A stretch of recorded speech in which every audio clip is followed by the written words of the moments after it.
get a new thing. All right. Mike's good. Mike's good. Mike is great. Yes. What is up, everyone? This is Do Coffee with Soul. We are doing a roulette. We're gonna chat. We're gonna talk. And we're gonna keep reacting because it was late in yesterday's stream when the news dropped about player housing stuff. And so I'm gonna talk about it today. I'm gonna be talking about it Saturday. I won't be talking about it tomorrow because tomorrow is going to be the Undermine guide. To like what there is to do, the things that are going on, and all that. Here, let me do this real quick. Let's see what we get, because this looks great. This looks fantastic. I'd say this looks better than the last one. I'll take it. Woo! Oh god, this is a very contrasting back piece. What's that from, actually? Great Cloak of the Dark Pantheon. I mean, it sounds like Legion stuff. Someone's tier, maybe. No, it can't be tier because, well, okay, maybe it is. Because at the time, those were like class specific. No. Those would stay class specific. It's just that I can earn them for the other classes. So yeah. This, I don't know. Well, whatever. Hope everyone's doing well in this kind of post-player housing announcement kind of world. It's not like a huge change, but we learned, certain things that are fantastic. We have lots more questions to ask, of course, things that were not talked about.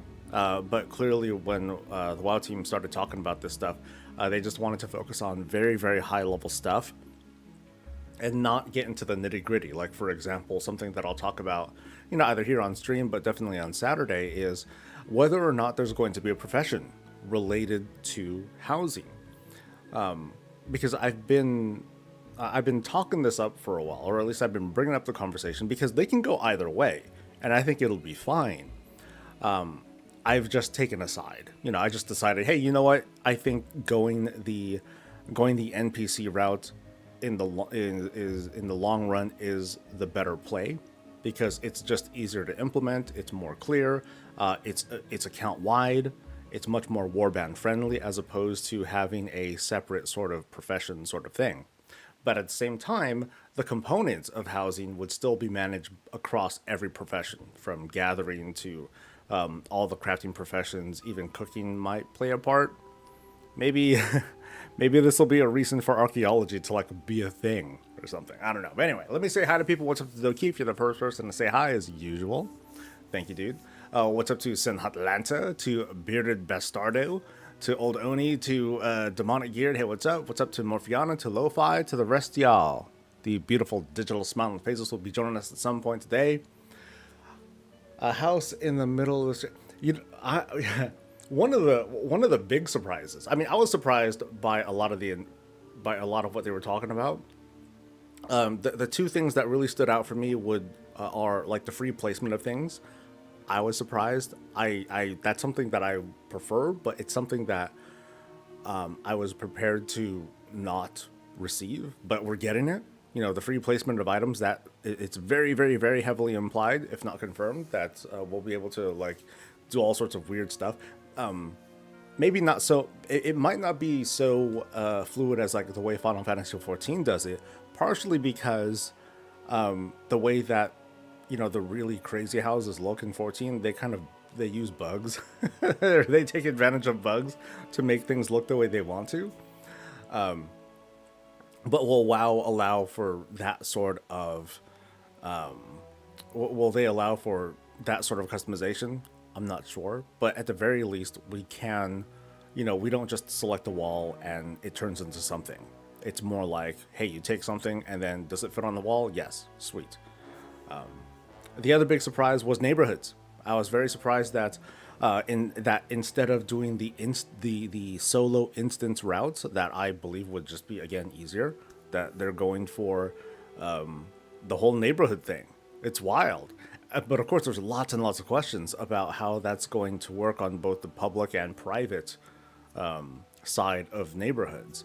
I guess my biggest question is if a lot of people, let's pretend there's like, here's the neighborhood, and the vast majority of people want a house that is, that like 3 of the 50 slots are like the most popular ones by far. Like 75% of players choose these 3 houses, and then the rest choose the other ones. How would the neighborhood distribution work in that case? Because if you're having, because if you have like that sort of uneven distribution, but you want everyone to be able to choose their plot location wherever they want, that's going to easily like fragment all of these players, and so you may very well find yourself to be, hey, cool, I'm in a neighborhood by myself, and I don't even want to be by myself. This kind of sucks. And you're just kind of like seeing if like anyone else is going to take up other spots in your particular neighborhood, apart from the one person that is definitely up there in the hills because that's their favorite spot. So it's like you and like one or 2 other people. So, how are they going to handle that? Or will that philosophy end up falling apart? Because I feel like there are people who prefer to be alone as well. So they're going to take the steps to create, like, if I don't know if there's going to be a gold cost or whatnot, but if there's like some sort of hurdle to jump over to make a private neighborhood, they will. So that way they can get, so that way they just want to be alone. And that's fine if they want to be by themselves. But I think it would be kind of odd to have your own private neighborhood, be by yourself, and then just have this like really, really big empty zone that you can't do anything with. You can only really control like your plot, and like that's it. So, as for the private neighborhoods, y'all have questions about that too. But in the end, people are just going to be kind of left to their own devices, right? People are going to make their own HOA. I joked about that, but that's probably going to be a real thing that people will enforce. Not so much, hey, you can't have this, you can't have that, but people are going to decide whatever the hell social structure they want, and that's kind of cool. What's up to Uncle Vinny? What's up to Alessandra? What's up to Fel? And to Philippe, to Adam Jar, and Flux. Hi everyone. Hope everyone's doing all right. There's one of my favorite WoW streamers. Oh, that's so sweet. Good morning to y'all. Year 25, year of the snake. No, it's the year of the house. I like that. My mother-in-law won't like that because she's born in the year of the snake. So I can't really say too much about that.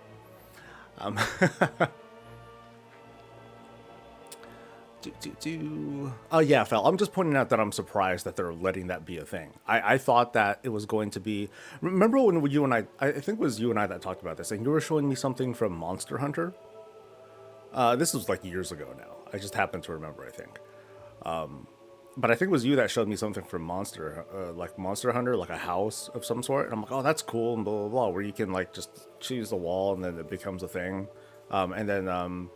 Thalia from the Discord channel and here on stream, she was also showing me a video or screenshots of how Star Wars: The Old Republic works out, and how those have like hooks and slots that you customize. And then Blue was showing me his house. I forget if it was his house or not, but he was showing me some stuff from EverQuest too, with the free placement. And and I have like a little bit of personal experience with Final Fantasy XIV housing, so.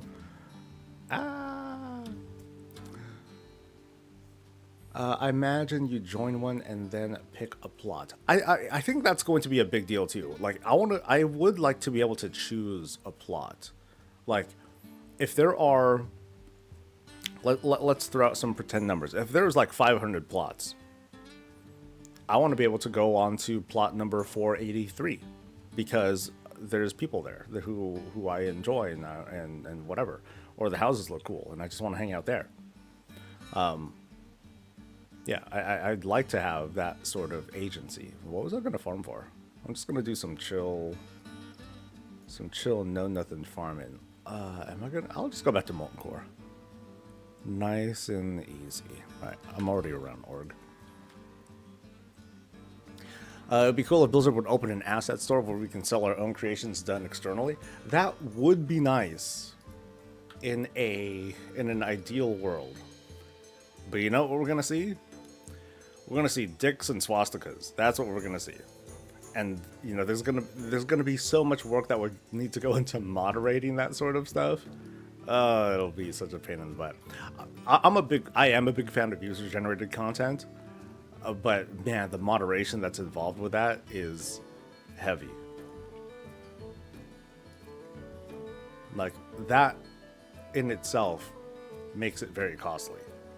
But you also would need to like make the tools available too, or have them be compatible. I mean, we can do that, but would they allow for something like that? I don't know. I might as well not take it off the table. I mean, I'm not counting on it for launch. How about that? And that's one of the clear things too. They're clearly focused on getting this out for launch. We want to know about professions. We want to have the different kinds of race customizations that we deserve. We don't just want humans and orcs, blah, blah, blah, blah. But I think, you know, goal number one is to get the bones of the system out there, get people used to like how it works, because they could always keep building on that, and they will. That's their plan. Their job interview coming up in 30 minutes. Hey, you could do it, man. I think you could do it. I believe that you have the confidence to do it, man. So, good luck, Goose. Yo, everyone, give Goose some confidence. Because, hey, you can never be short of that. Can never have enough. Give him some good vibes. You ready? Yeah, you're ready. Woo! Fuck him up, dude. And demand your pay right there. Yeah, these days, man, you gotta fight for what you're worth. Where was I? Don't know if it's already been discussed, but I personally think it's a good idea to start with only 2 zones to place your house in, and doing the base version of the system right instead of spreading themselves thin, doing 10 zones and doing none of them truly justice. I also get the dissatisfaction too, because people want to be in a certain spot. I want to be on Argus. I want to be inside Black Rock Mountain, yada, yada, yada. You know, the spectrum is as big as the World of Warcraft itself. It's, you know, so... And that's kind of the reasoning too, or that's kind of the reason where they fell, where they landed, where they are, because they know that they can't satisfy everyone. So let's just focus on what we can do best, what we can do right, and let's go with that. Starting wage is 115, but I'm pushing for more and better options, and it's fully remote. Nice, nice, nice, nice. Well, I hope that works out for you, dude, and I hope they give you a good offer. The HOA housing is going to turn into the garrisons of the past loner. Well, the private housing is a choice, you know? So, over on my guild's Discord, they were already talking about what the housing is going to, you know, what it's going to be like for our guild. And our guild is small. You know, we have a limited number of active players. And I'm sure that not everyone is interested in being part of the guild's neighborhood. Some folks ain't gonna care. You know, I'm gonna have both a Horde and Alliance house. Which neighborhood am I going to really care about for the guild? You know, some people are gonna want to prefer the Alliance house. So should I have 2 private neighborhoods for the guild? 1 Horde, one Alliance? I don't know. You know, we're gonna see when we get to that, and you know, plans, whatever Blizzard does, you know, those plans could always change and everything. I don't know.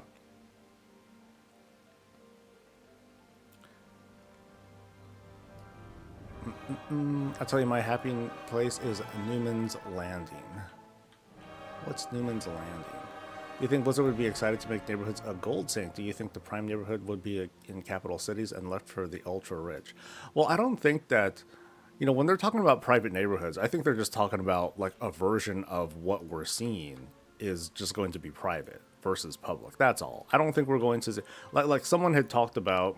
I was looking at some of the comments from yesterday, and some people were talking about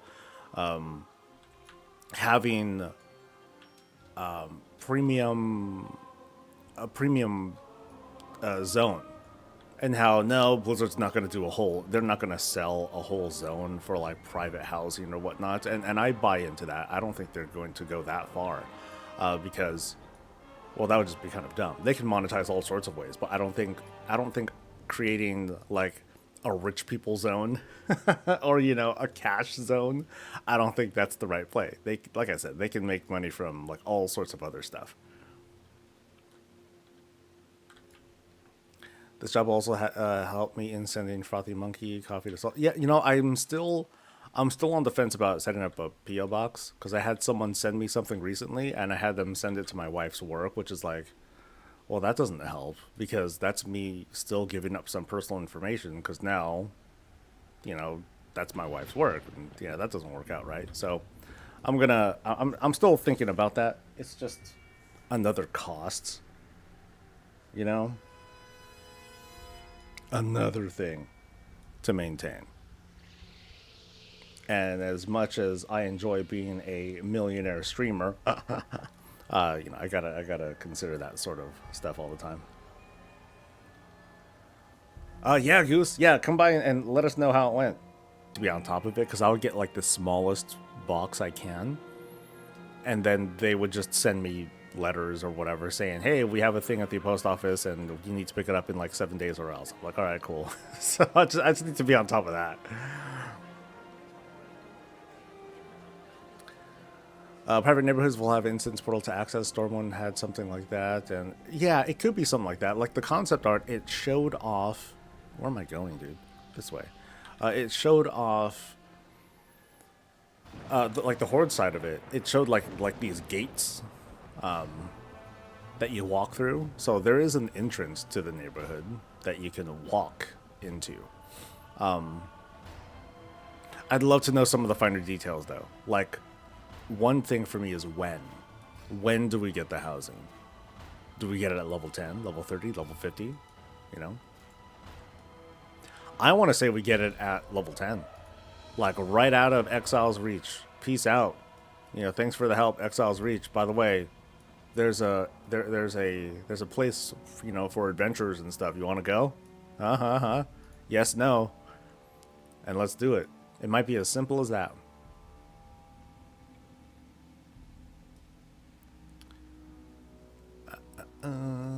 Maybe get a dorm room at level 10. They don't even have that though, Fiesta. Like they're going straight to house and neighborhood. They didn't say anything about like an apartment or anything. And I'm glad for that because it just means that they're focused on like this one feature. I mean, we don't need an apartment because why have an alternative? I mean, it would be cool to have like one of the housing options eventually someday be like a city block or something like that.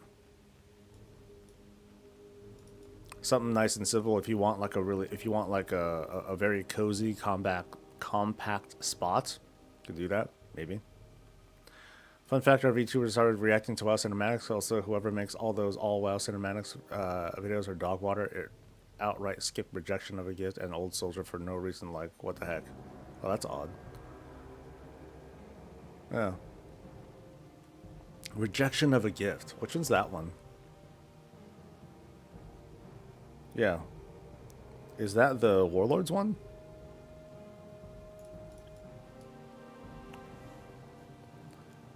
Will it just be one floor or multiple? The concept art showed multiple, so I'm going to guess yes, that they can do multiples. A few weeks ago, there was some data mine stuff that people uncovered, and some of us, even me, were like, "Well, is that real? Or is that like dead code that was just sort of left over?" But from the looks of it, it does seem pretty up to date because they refer to. There are certain phrases that they refer to that tell me, oh yeah, okay, that is like pretty up to date stuff, and now they're just obfuscating it and you know but it seems to be, you know, fairly current. And they mention stairs, and if you mention stairs, then they are, then yes, they are going to be multiple floors, at least two, or one floor and a basement. You know what I mean? Who exactly is building these houses? Great question. And that's exactly why, or not exactly why, that's almost why I think it's better to have NPCs manage this. Whether it's one NPC that does it or like multiple. But if we just go to these NPCs and, you know, we give them the materials that they need, and some of those materials can be gathered, they can be drops from here in Molten Core. Yeah, I should just start looting stuff. For all we know, they might need like 1,000, you know, lava cores or some shit. You know, how much of these things might be used for housing? I don't know. It's probably going to be a lot of new stuff, but I wouldn't be surprised if there's going to be like old stuff that's used as well. Anyway, there's something that I want to point out to you folks. So let me. Here's why I don't think we're going to craft it ourselves. I will show you evidence. Okay, I will speculate based on words. How about that? I think that's more accurate to say. I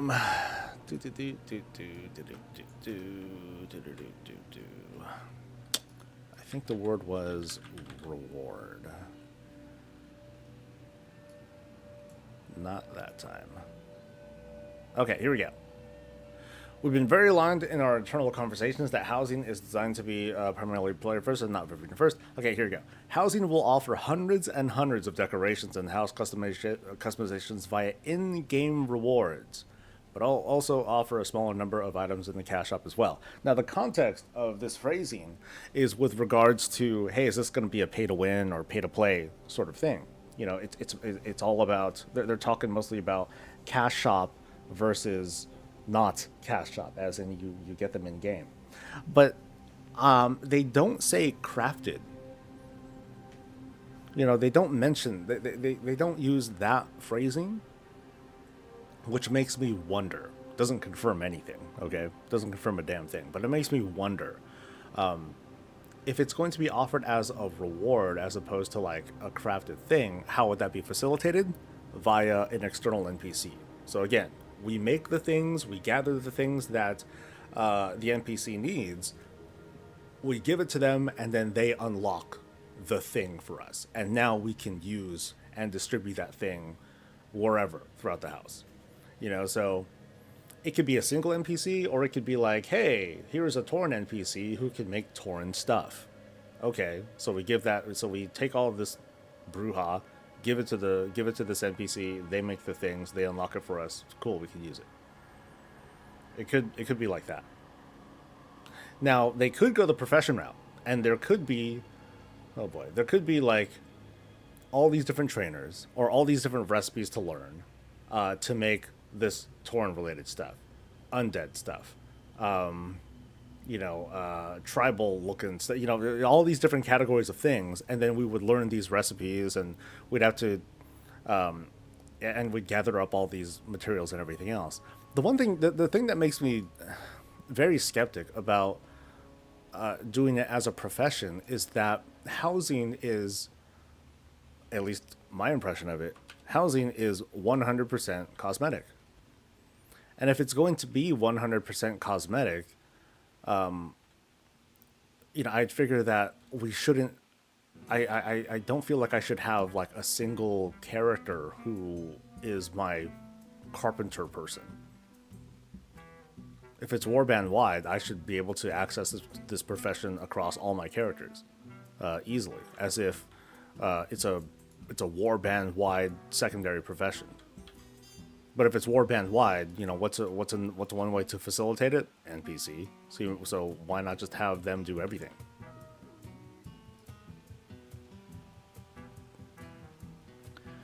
I really hope it won't be profession heavy. I want most stuff to drop or be rewards. I think there's a good. Oh, what am I doing? I didn't finish. Who did I not kill? I missed like 2 guys. Good going, Soul. Who's that guy? Johannes and okay. Well, whoopsie daisy. A new secondary profession to fill the gap that first aid left behind. I don't know. That's not a.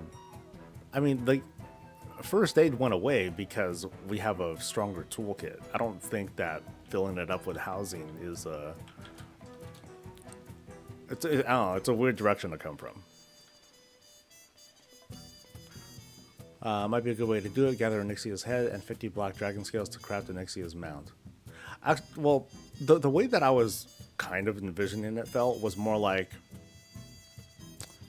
you need to gather up materials from Molten Core and Blackwing Lair, you know, like materials, in order to create this vanilla trophy mount thing. All right, so you have this base vanilla trophy mount, and then boom, you put it on the wall. But then when you choose which head to mount, you just need to have killed the Onyxia once. As long as you have the achievement where you killed the Onyxia, cool, that's all you need.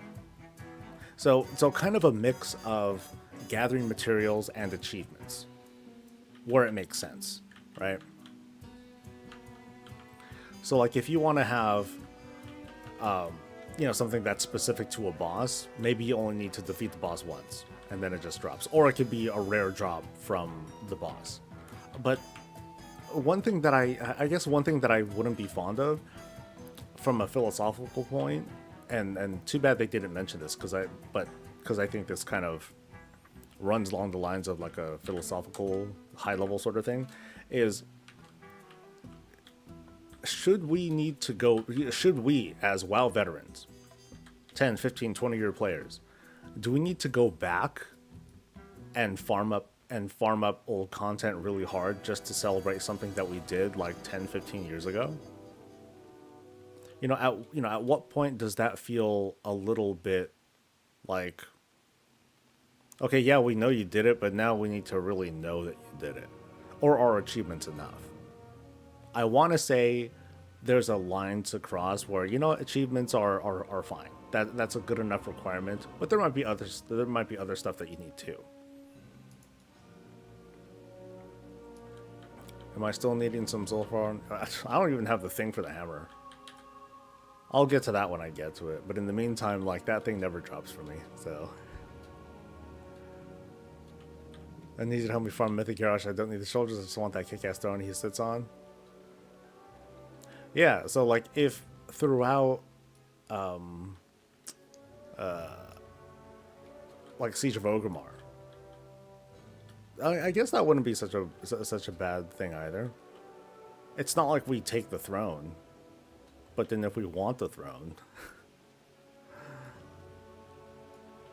So if we're not going to build it ourselves, I think we might need to find or unlock blueprints similar to WoD. After that, provide some sort of resource to NPCs for some things. I think we'll still likely have to use gold to own housing to make it part of our neighborhood or purchasing a plot. I hope they just give it to us, man. I feel like that's like the easier way to, just go all in with the accessibility. Get people's feet wet, like, early on.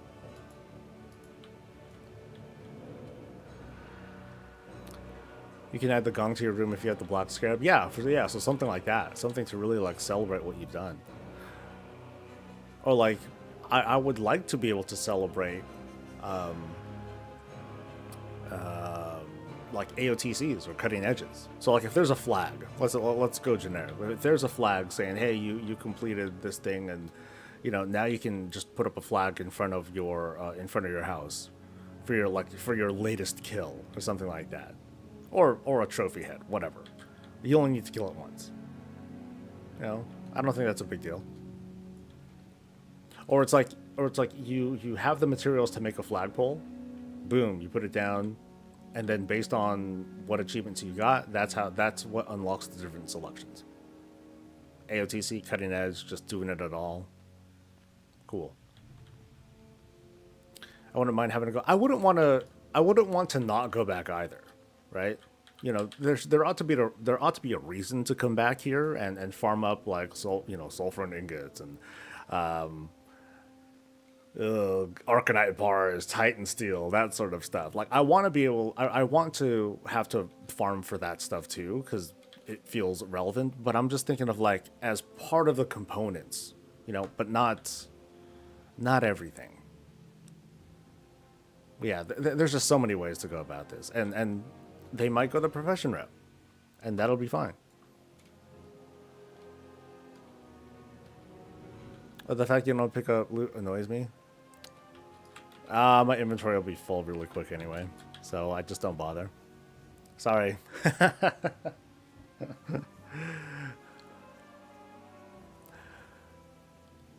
Bum, bum, bum. After all that, okay.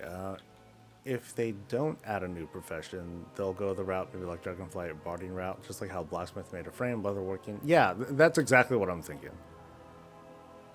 They'll do something like, hey, here's a recipe for a thing. In order to unlock the recipe, you need either to rep up for the recipe, or you just need to have the achievement unlocked, and then you can start crafting the recipe. And then from there, it's going to ask for things from blacksmiths and tailors and scribes from different eras of WoW.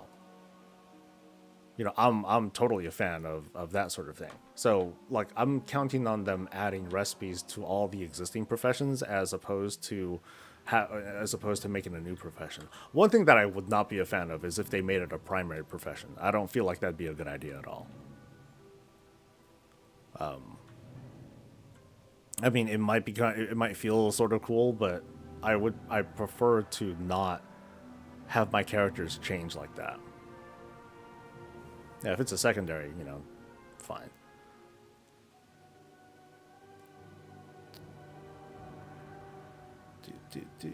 Where am I going? This way.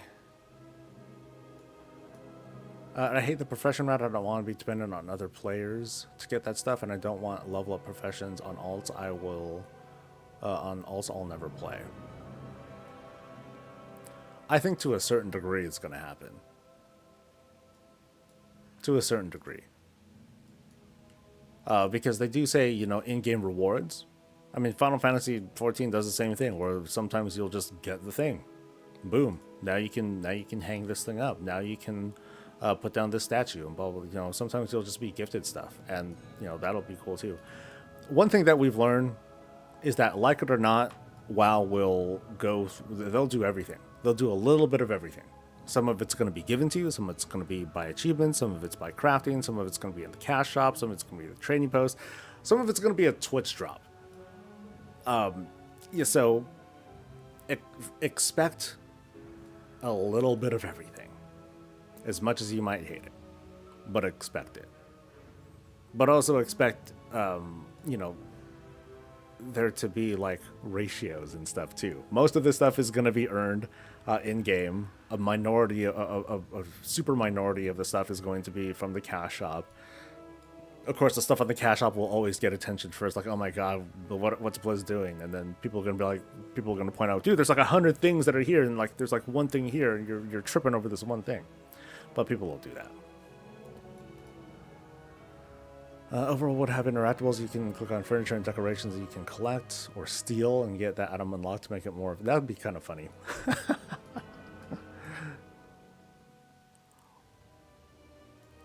Love the crafting vids, getting back into the game after a long break. Welcome back, Nani's Moose. Welcome back. You're here first, go along into Arcanite bars and hold. Souls said so. If my inventory was a bit more prepared, then I would loot everything. Just in anticipation. Or just start buying stuff up.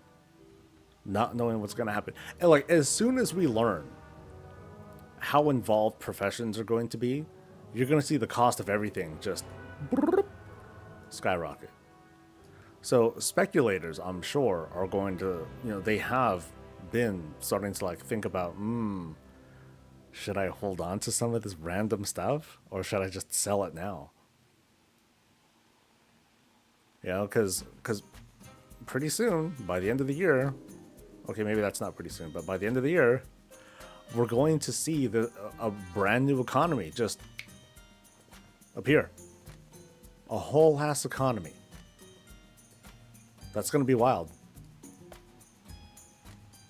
And there's lots of speculation to be done. We don't know how big that economy is going to be.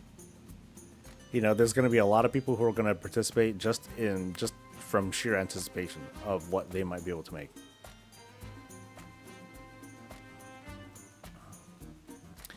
Maybe there's a WOD style carpenter building that's account wide in each neighborhood where people can craft stuff without having its own. Yeah, that's something. That's something very close to what I envisioned. Like I've done so many freaking player housing videos where I just speculate and just be like, oh, you know what'd be cool, guys? Ah, you know.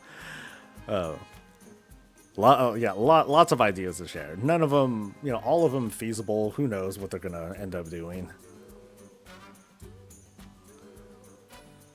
Cash Shop will be Blood Oath themed just cause. Yeah, sure. I hope everything goes up because then I can go farm them and make gold lol. That's the beauty of WoW. You know, people will say, oh my god, stuff in WoW is like so expensive. I have to buy all these WoW tokens, blah, blah, blah, blah. But it also creates all these opportunities for gold to move around. It's pretty neat. You know, as much as some people hate the WoW token, it's a great mechanism to release gold into the market. It's pretty neat. So, you know, love it, hate it. It does help the economy the way I see it. Oh, what was that big wall of text that I saw? So if we're not going to build it ourselves, I think, okay, I still think we'll likely have to use gold to own housing. Oh no, I did read that line.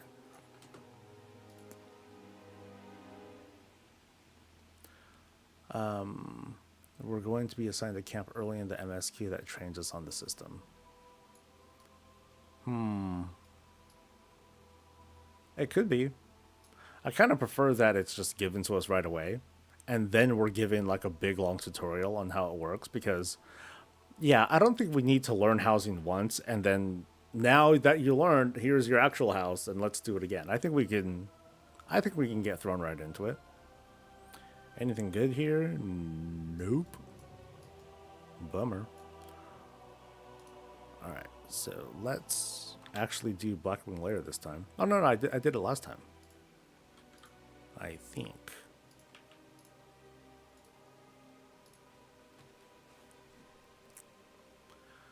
It's going to be big. The transmog and fashion and cosmetic fun part of WoW is huge now. I mean, it's been a thing, right?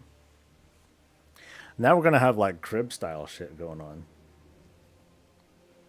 Anyone remember those? Dude, check out my house. Doom. You'll have the soundtracks going. Zooming in on like all these certain things. Check out my random shit. Look at all my stuff. Right? Yeah, the concept art looked pretty cool. The one thing that was missing from there is like that personal touch that tells that would tell the viewer or, you know, tell the house owner, hey, this is my stuff. I mean, it's one thing to have, hey, these are the things that I had crafted and I put them down, but it's another thing to be like, that is my sword. I got that. So like one thing that I'll happily hang up. And maybe you guys can think about this too. Like think of like a favorite like weapon or armor set that has a story behind it. Like one story that I can tell would be the Red Sword of Courage. That was that's a sword that drops off of. I forgot the name of the dungeon, but it's from Wrath, and it took like a month of farming it on heroic. Like, until I was farming on heroic every day until I can get the damn thing, and then I got it, and then I was happy. So, short story, easy story. But then I'd hang that up as like one of the first items that I truly chased for in the game. Yeah, it wasn't until Wrath. until I really had that feeling of, oh, I gotta hard farm this thing. I want it. That doesn't happen very often for me because I'm not really wired that way. But that holds a special place. You know, that was a thing. So I would hang that. That would be like, it would have a special spot somewhere. And then I would remind myself of that. That's cool. Shadowmoor never got it. Invincible I got, but those can hopefully they'll be like a staple, and then I'll be able to show that off, or I'll make it weird, and I'll show off like vehicles. You'll see the motorcycles, grazing. That would be fun. All right. I got Invincible. I got it on like just a. I was just looking for transmog, and I'm like, all right, let me see what transmog I'm missing, and then, boop. I was like, ooh, ooh, ooh. It was one of those moments, but then I was like, all right, cool, I got Invincible, yay. Last month, I believe, I got Mimiron's head. Finally, I didn't get the shield from Hodir, which pisses me off because I'm still gonna go back there each week. But I'm like, cool. I don't have to full clear Old Rod anymore. Nice. You have 26 level 80s line. Oh, see? Oh, you're one of those folks. Respect, man. Yeah, that's not something I can mentally do.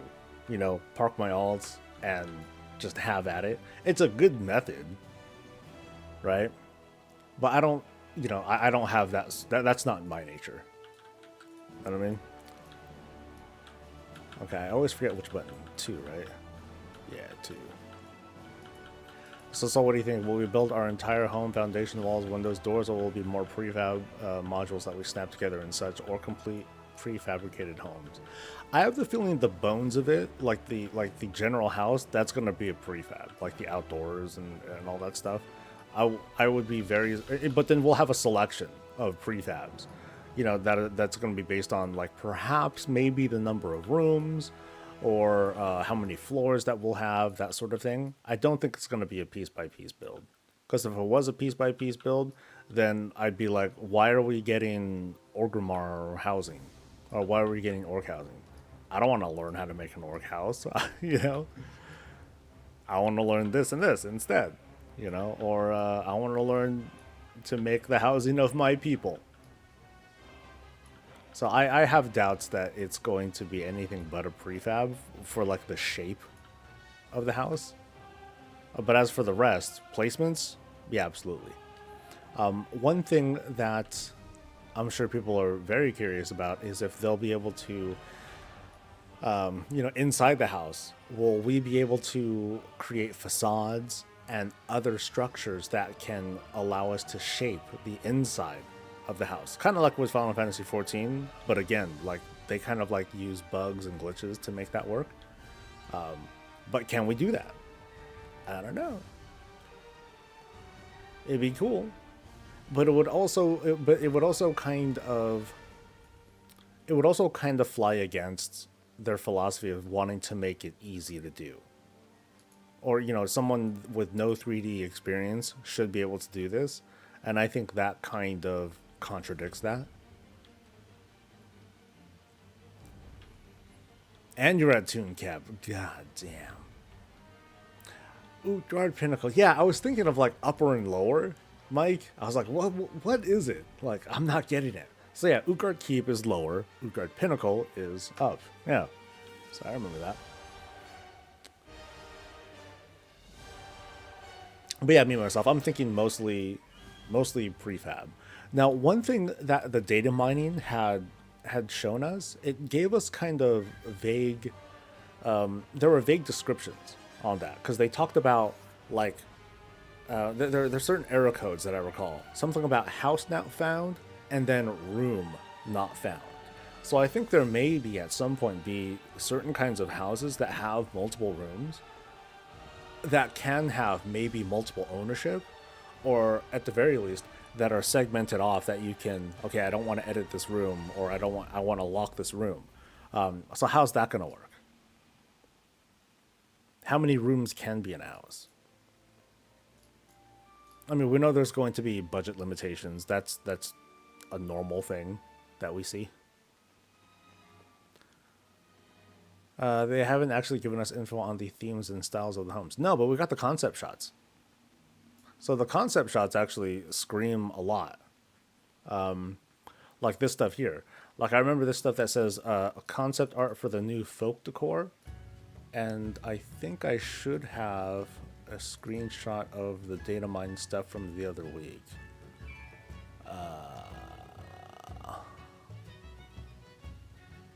I'm one of the worst creators out there because I do not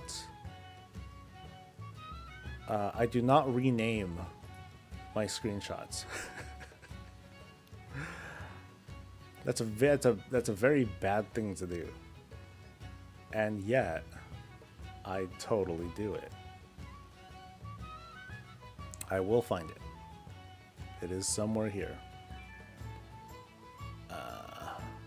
I am not looking so good. Shit. I did take the screenshot, right? Fuck. Okay, now I'm not sure if I took a screenshot. I thought I did. I'll give it one more pass before I give up.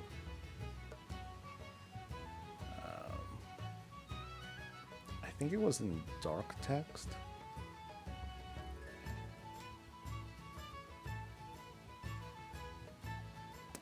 Okay, so here we go. So notice here, like there's this thing that says theme, none, folk, rugged, generic, opulent. So what we've seen here is folk stuff. All right, and then here is the actually yeah, this is the folk stuff, and then the rugged is like this right here. Yeah. So not necessarily orc, but just folk and rugged, which I'm not really a fan of. Like I just want like whatever I want, really. Or instead of folk and rugged, I'd like to see elf, human, orc, you know, something that's more racial related rather than a theme that they just decided to make up.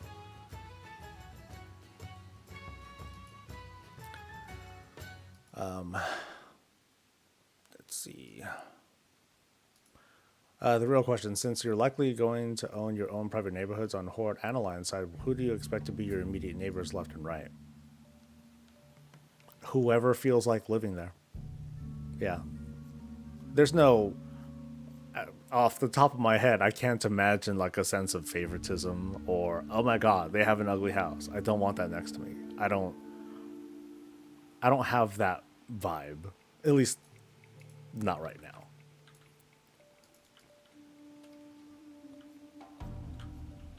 I'm thinking about names here. I'm not quite sure what you mean about names then. Now, one thing I'm not certain of, maybe you can help clarify this, but it didn't seem the language said that we'd only have 2 houses. And that's it. You know, it said that the houses can be shared across the warband, not that you're only limited to, you know, that many and that's it. All right, I chose the bad way to run. Damn it. Run.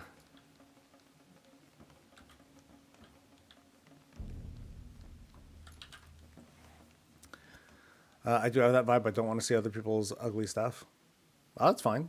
I mean, that's why I'm saying, like, you know, it seems like it may be possible for you to make your own private neighborhood and just have no one in it. The thing I wouldn't like though is that you just have this really big empty space that you do nothing with. But oh well, right? But I do believe that if people want the privacy, they should have it. Ideally, it would be like a smaller instant spot. Like, hey, I want this cozy spot in the woods, and over in the, you know, so Horde is going to be Ashara and Duratar, which encompasses, like, you have rocky areas, cavey areas, a beach, foresty areas, you know, that come from Ashara, which is cool. The Alliance stuff is, oh gosh, it was a little bit of Westfall, a little bit of Elven, and a little bit of Duskwood. So I do like that. You know, I feel like they got like a good vibe going there. So I'd say like the Alliance housing is more likely to be like, okay, I can choose this neighborhood. I'm going to have my spot in the woods that feels like far off, and no one else is going to live there but me. And ta-da. So you have this zone that really doesn't do much of anything, but at least it's yours. So having that sort of freedom, though, I think is important. I think that's a good thing. It sounds like every character can have a house. It sounds like it, yeah. Now I'm wondering, this isn't something that we need to worry about, but I'm wondering like what kind of storage problems are they going to have? Because that's going to be a lot. That's potentially a lot of houses. You know, I wouldn't be surprised if there was some sort of upper limit. Like, hey, dude, you can only have like up to 10 saved houses or something like that. Like, otherwise it's like too much. Too much storage and all that. My knowledge of how all that works, it's not that great, but I think to myself, if we can freely place things however they want, then that's a lot more storage to hold all that information, as opposed to, you know, having set locations of things that requires less information to remember. But I don't know. How are you going to decide who's going to want to live immediately next to you when you probably have hundreds of applicants? Okay. You overestimate my popularity, though, buddy. I'm probably gonna be chilling with the guild. That's a very high likelihood. Now, what I do hope, though, is that anyone can visit anyone else. You know, if people want to drop by my guild's neighborhood, sweet, cool. Then I'll be like, hey, dudes, can you put down the penis-looking stuff? Yeah, that's what they'll probably do. They'll be like, yeah, I'm gonna have the house that's closest to the soul, just so I can have the most offensive crap that's on there. That'd be funny. That'd be hella funny though.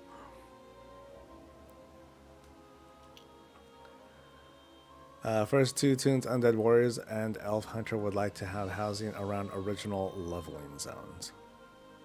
Yeah, that takes me back too. If I can go back to Tirisfal, go back to my roots, right? Have my, and then that'll be kind of nice, because my very first character is not on this account. It's on another account that I let lapse. My first character, like, he's still, I think, like level, well, he would be level 61, but now he's the equivalent of a level 61 after the squishes and everything. But he barely did anything after walking into Burning Crusade. So he was very much the vehicle that brought me through vanilla. But then I let him go, and then I made a undead warlock because you couldn't race change at the time. Yeah, that dude holds a special spot in my heart. So it'd be cool to have him, to give him like a very basic house over in Tirisfal. You know, so that way that dude just has a place to retire. Boom. Chilling. Oh, what's my take on the mention of neighborhoods letting players live next to each other, work together, and share in the rewards of being part of the neighborhood? That's a big question, or that's a very good question, because there's certain other phrasing that was part of that made me be like, huh, I think it was progress. Yeah, private neighborhoods created by groups of friends or guilds to inhabit, progress, and customize together. What does the progress mean, or progress, whatever? Yeah. Build it up, I guess. Yeah, this might have been, trying to be a very friendly word.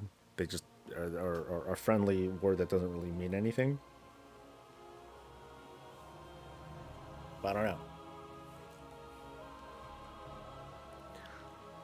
Well, now I'm interested in housing. Phalluses everywhere right next to Soul's House. Yeah, that's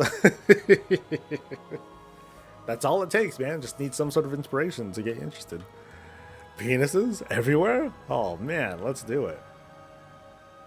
Although I think it's going to work out the opposite way, because one thing I hope for is that we'll have different templates that we can save, and that we can switch willy-nilly if we feel like it. It's like, hey, I want to have like this normal looking house but I also want to have like this house that is more like a trophy room, or I want to have this house that's more like a club, nightclub, sex dungeon, whatever, you know. And I'm sure that guildmates would not be so happy, and it'd probably induce seizures if people were to walk over to my house.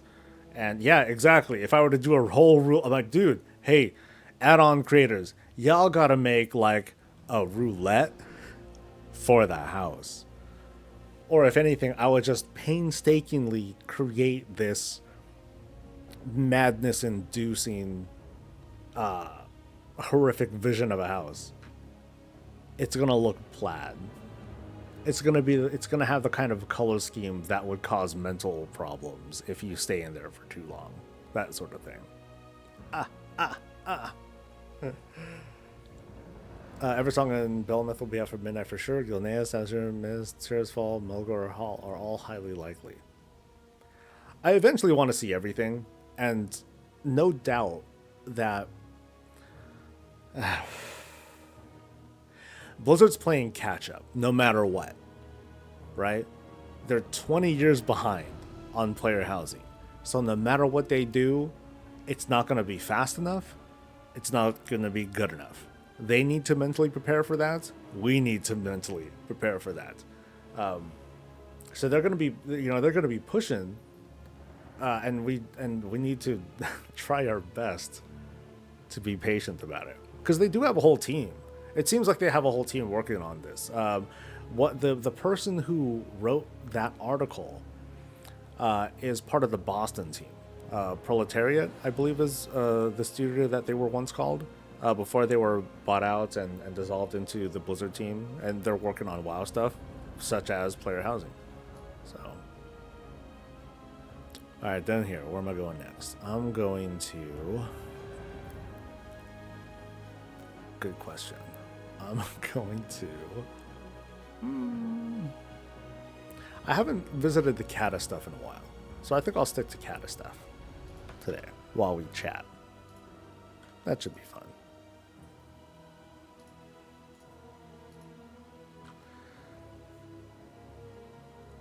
The mention of rewards as being part of a neighborhood is both intriguing and worrying to me. Rewards as being part of a neighborhood?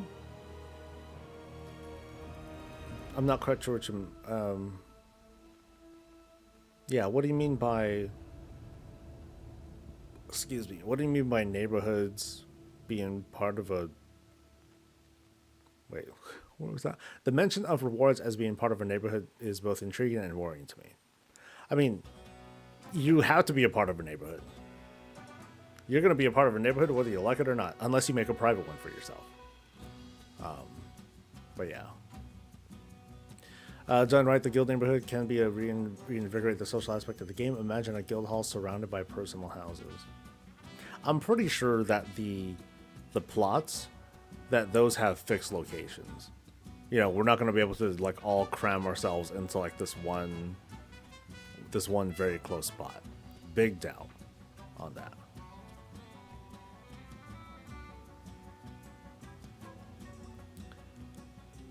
Maybe there will be community amenities you can unlock for your neighborhood. I mean, how would that work for public, though? Because people can move however they like. So I'm not quite sure how well that would work out. I feel like aside from the ambiance, like that's all I really care for. Gated community player housing? Oh, for sure. I totally imagine that being a thing. And yeah, why not? If people want their own private housing and they only want to let people in, sure. You know, you're gonna have like the you're gonna have the streamer neighborhood. Right? Oh shit, totally wrong way. You're gonna have the streamer neighborhood where only the top streamers can go and blah blah blah blah. And then they'll have like housing, they'll have some manufactured housing drama or whatever. Oh god. Fuck, I might be part of that one. No, I won't be a part of that. I might be a big fan of housing, but that doesn't mean I'm gonna be like one of them popular streamers or whatever. You will catch me doing long Streams of me just doing housing. Silently. I won't even talk to you guys. I'll just be busy tinkering away. Farming stuff away. No life in it. Thank God.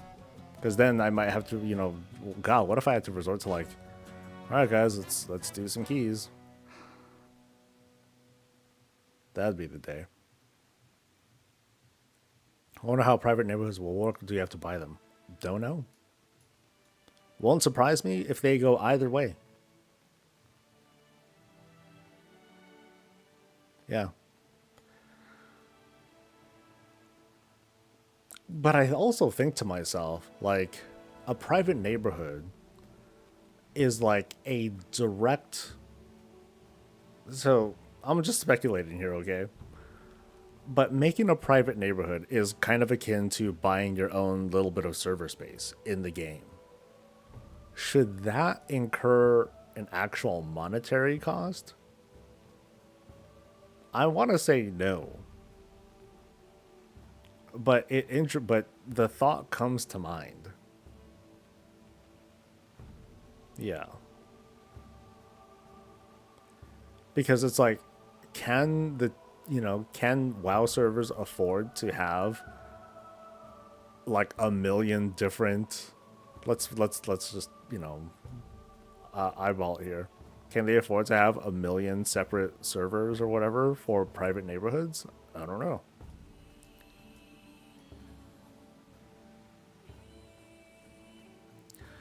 I want to join a public neighborhood and once a month send HOA letters complaining to all my neighbors about arbitrary things I just made up. That would be hella funny. Yeah, it's like you would need to find that person's name or something. Or if there's like a bulletin board, you can write notes on people's houses. Sir, your grass is like a too short. As long as it's a one-time expense. I think I would accept that. It's if they tell the story or if they tell it right, then at least people will be like, okay, that makes sense.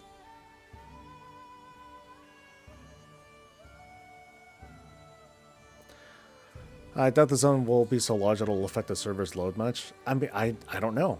Because like it would be layering, basically. They would need to make a new layer.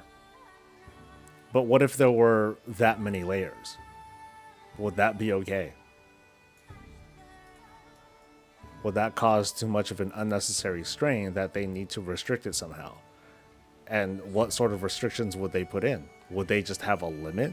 First come, first serve. Hey, if you sign up early, you get it, and if you don't, then you're screwed. Then we kind of sort of run into a Final Fantasy XIV situation where you have limited access. So how would that work? Or will there be like some sort of additional cost to it? A one-time cost, preferably. I don't expect completely private neighborhoods. It's possible, but I wouldn't expect it without confirmation. I mean, they said private, so like maybe. So like, what do you mean by that, Crab?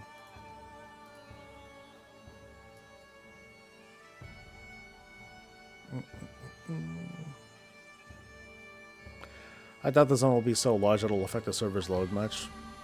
I mean, I don't know how big 50 houses will be. Like, is it going to be 50 houses all stacked hella close to each other? Or is it going to look a little bit more like the I think someone went as far as counted. Where is it? Yeah, someone counted how many houses there were. Like, I don't see 50 and blah, blah, blah. So. What is this song from? It should say on the Spotify. Is the Spotify thing working? It's working. Yeah, so you can see the name of the song scrolling right under. Is there a furnishing limit? They didn't say so, but no doubt. No doubt there is. The datamine stuff said that there is a furnishing limit, and that's just a good idea. You can't have infinite. That would be awful. That would just... Hey, you want your server to crash? Just don't put a limit on furnishings. And see what people do. I think neighborhoods are going to be a requirement of server performance, private or public, sure, but others will be there. Let me reread that. I think neighborhoods are going to be a requirement First server performance, private or public, sure, but other people will be there. You know, there's that what if scenario. Like, what if a million people want their own private thing? Here's a thought: what happens with an empty lot? Will it be barren and ugly, or will it be filled with terrain features? I'm hoping for the latter. That's a good question. I have a feeling it's something they haven't thought of yet. Yo, hurry up. Did I break something? Oh, I think it's because I skipped some mobs. Always happens when I do this one. I want a house full of chairs. No reason, just chairs everywhere. You gotta make it look like a scene, like they all killed each other too. Just a bunch of chair gore. Busted pieces or whatnot. Make it look like one chair stabbing the other with an axe. Or something like that. Okay, boom. Can we go? Can we go now? Show call.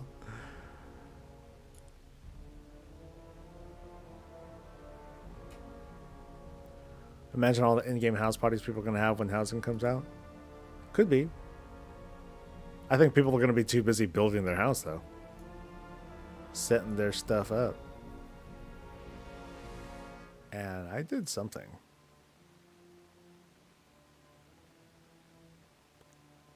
I mean, I don't think I can... Well, yeah, I don't think I can pass him. Because the bosses should not have spawned yet. Oh, no, they did spawn. Oh, well, fuck. Okay, never mind. I think at one point, like, these bosses wouldn't spawn until, like, his thing finishes, but I guess... Well, you can just chill there now. Bye! Or maybe they changed it recently, I don't know.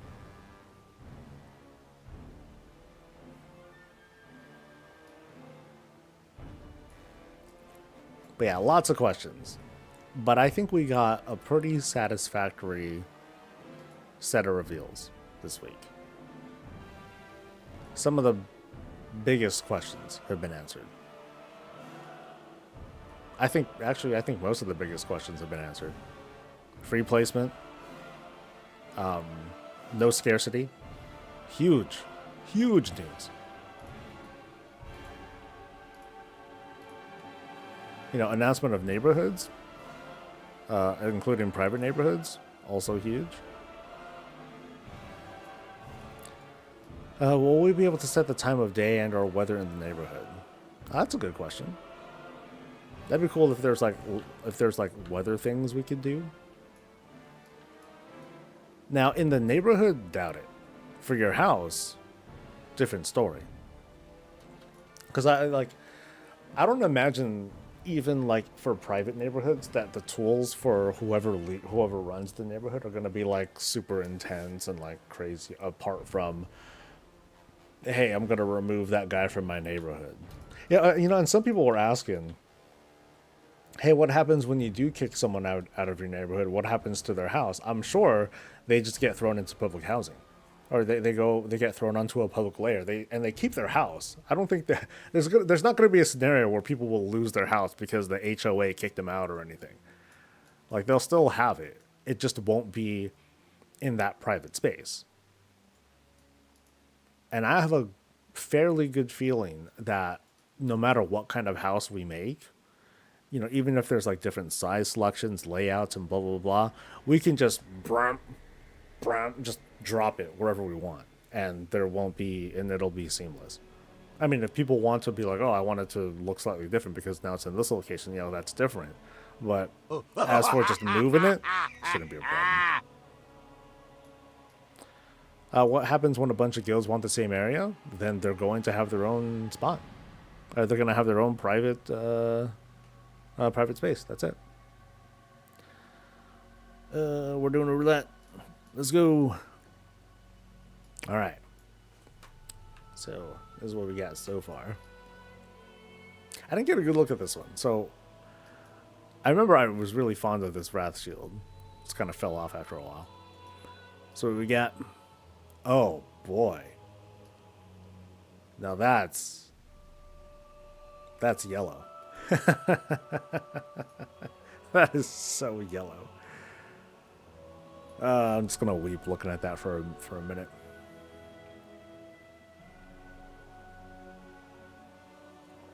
How do I need to repair in old content? Don't repair in current content. That's all. There. All gone. All gone. As an Irish person, I might actually get to see the sun. So one thing that I think will be cool, that I would like very much, is if there are housing features. So think of it like this. So where is it?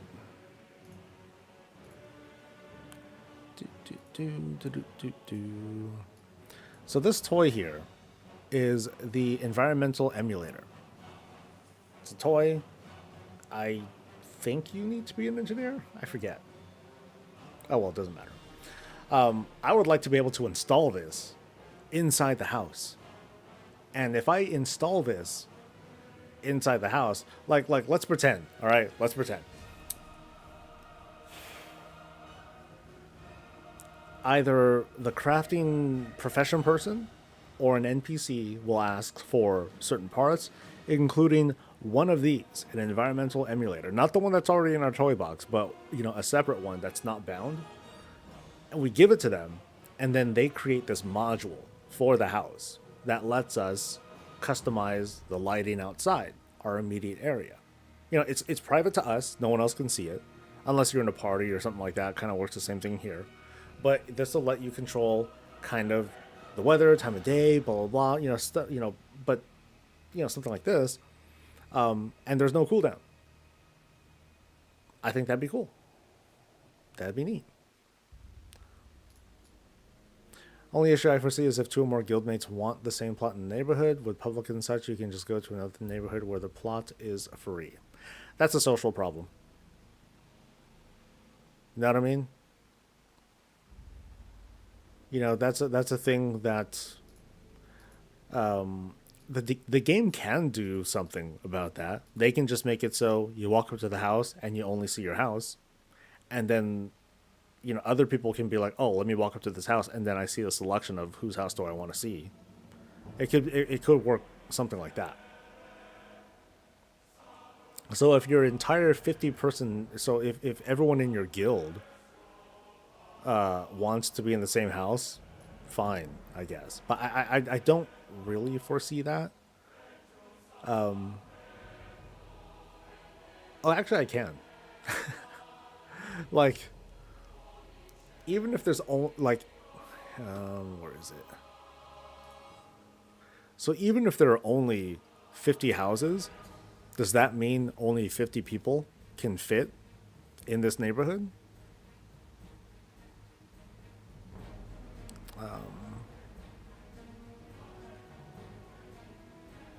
So yeah. So 50, there's a limit of 50 plots, but they didn't say anything about the limit of players. What if it's like that? It can be. And that'd be kind of cool. Interview went great. I love it when it's less of an interview, more like a conversation. I won't know for sure if I got it, but they were encouraging and told me what to expect in the next few days or weeks. Hey, nice. Nice, dude. Well done. So choices will have to be made in big guilds, which sucks. The wording implies that. I mean, right now the wording is lacking. So, yeah. Yeah.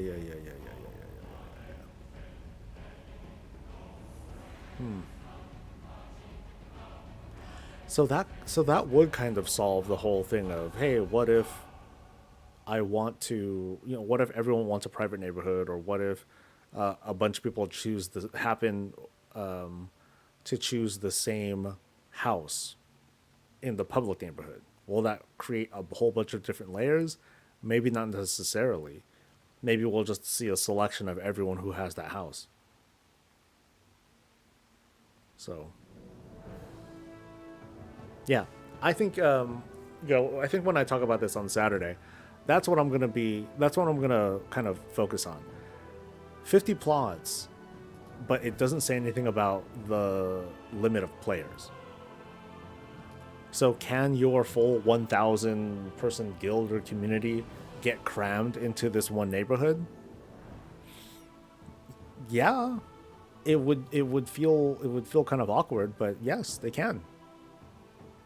And I think that's the more important thing, that you don't feel like you're limiting how many people are in there. But of course, are they really going to allow 1,000? Even if they do make it so you can have more than 50 people in a neighborhood and they just share whatever houses, does that mean that they're going to allow 1,000 people into one neighborhood? Probably not. But for that we'll have to see.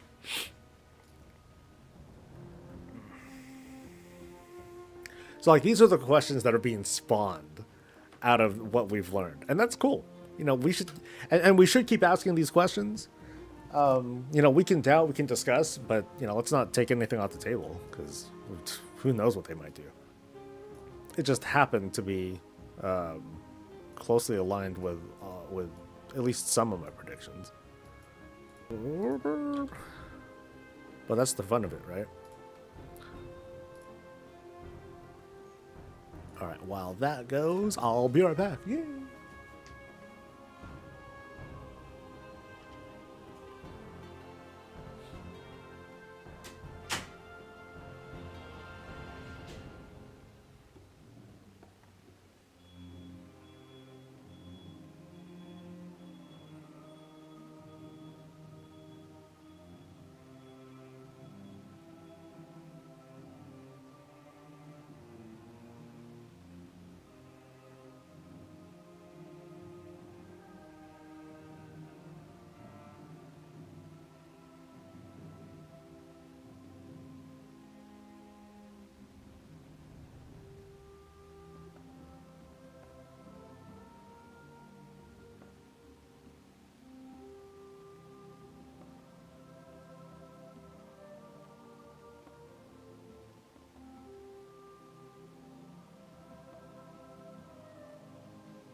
Much better. Yay. I was hearing beeping. Hey, sometimes my potty gets funny, okay? Alright, so I'm here, which means Firelands is far. What's the other one? Throne of the Four Winds, that's far. Dragon Soul, also far. Fuck. Alright, we're going back.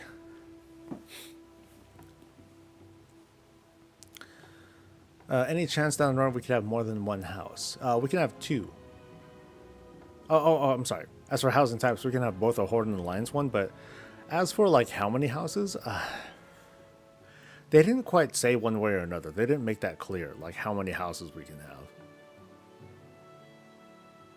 I think there'll be a player limit per instance neighborhood, so if 50 to 100 people can live in one neighborhood, the rest of the guild would be split amongst a number of instanced neighborhoods. Yeah, so that'd be a big guild. Did I wash my hands? Yes, absolutely. Absolutely. It does sound like you'll be able to visit friends' neighborhoods and such, though, so I'd imagine the guild can all get together in a neighborhood, but not exactly all live in one.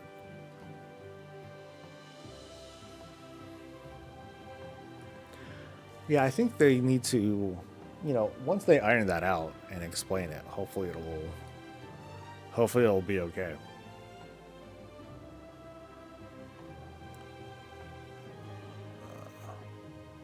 Like they might say something like,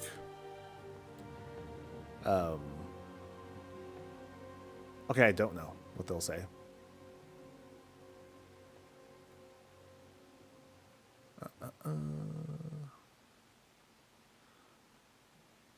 I think there'll be a player limit or in neighborhoods or instance period. Are they? I mean, that wouldn't surprise me at all, you know.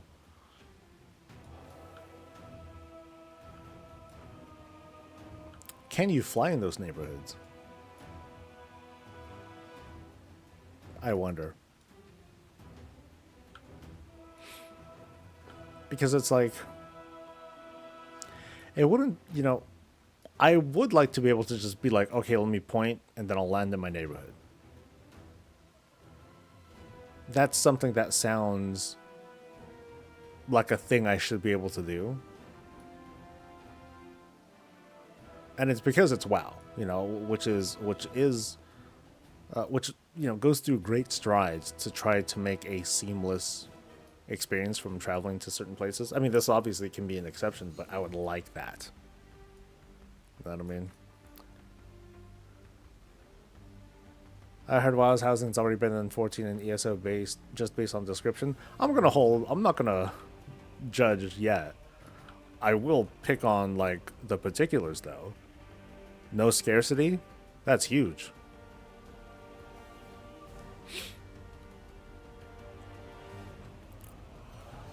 But, exactly how many houses can we make? Is it unlimited?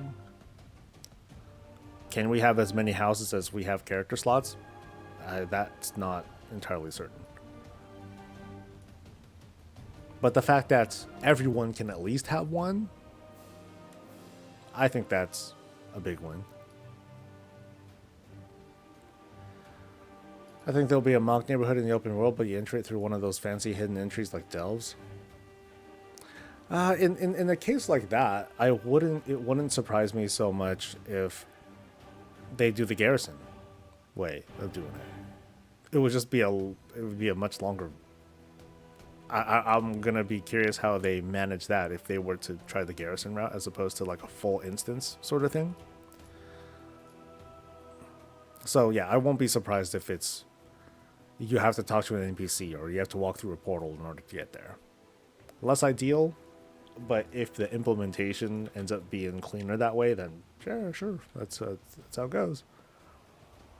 Yeah, I saw the big gate too, but it's also like a very normal thing too to always have a way to walk into everything, and that's like standard operating procedure. Everything needs to be accessible from the ground too. Oh yeah, make the dude spawn. I always forget that one. You have to kill hella dudes to get this dude to come up.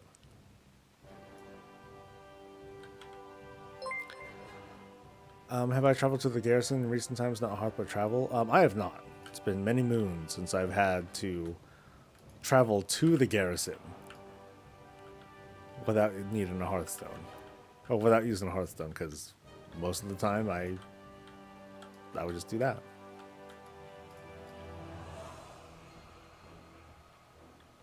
Just as long as my Hearthstone doesn't have a cooldown, I'm good. I'm pretty sure we'll get our own. We'll get a special hearth kind of thing. I mean, we better. Or like a spell. I don't know.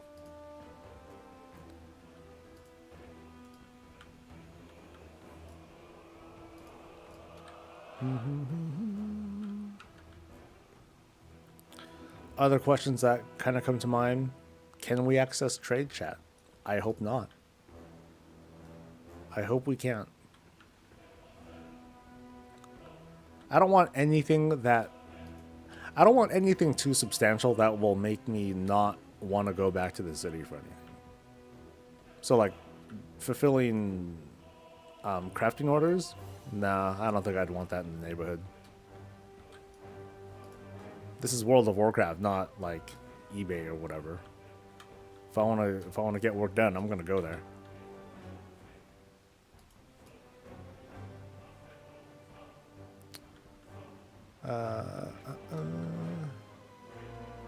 What I meant was the transition has been busted and not as smooth as it was in Warlords. Sometimes you zone interior garrison locations, and other times it's just land and the assets levelable. I have experienced that before, but I haven't really checked it out to like this degree.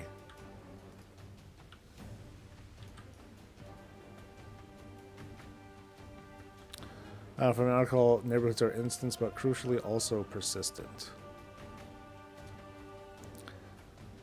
So yeah, well, I mean, we know they're, oh, that's what you meant. Okay, by instanced, okay. Well, I can eventually put my house in the shadow so I can use my hearth kidney stone again reliably. I still have mine set in the portal room. I don't care to move it because I can't put it back. Oh, you can't? Oh. Okay, did I kill the boss by accident? No. Somewhere around here. Dude, housing Hearthstone? Oh, yeah, dude. We gotta have that. Oh, right, you can't use it outside of... That's right. Crime.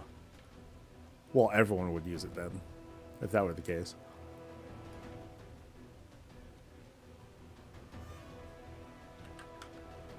Alright, boom.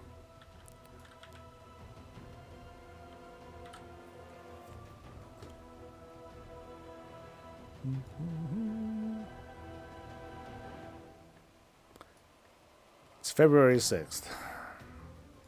Dude, it's gonna be a... Between this and trying to avoid the news, it's gonna be a long year. I want to say it's only February, but it's only February. Oh, man. Just gotta hold out. Just gotta hold out.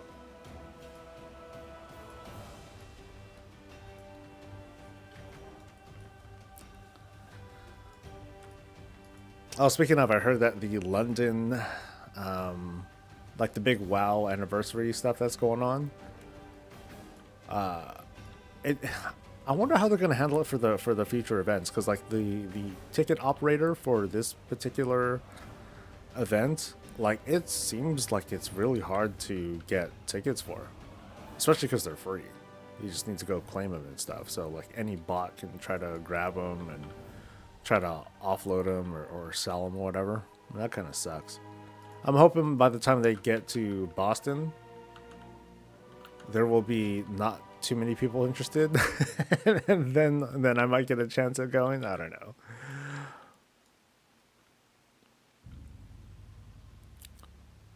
know. So while an individual player can have a house, a community can have a neighborhood. What I want to know, can this community or guild consist of only one person?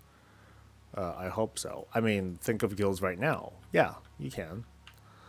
Yeah, I don't see any reason why you can't have a neighborhood of one person. Because it's essentially, hey, let's make a neighborhood, guys. And then you make the neighborhood. And you'll be like, all right, thanks for the neighborhood. And then you kick everyone out, just like a guild. So I can see that happening.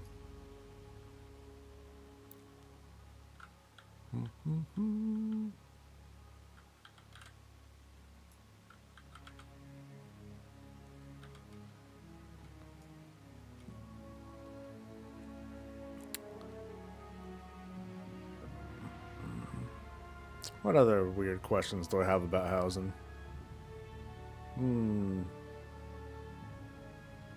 Or what questions do I want to ask aloud when I talk about this in the weekly? I guess like the profession one. When do we get it? Or you know, when in the WoW experience do we get it? Like if I'm a new player. So something I imagine is that you don't need midnight to do player housing. or you don't need to have bought the latest expansion for it.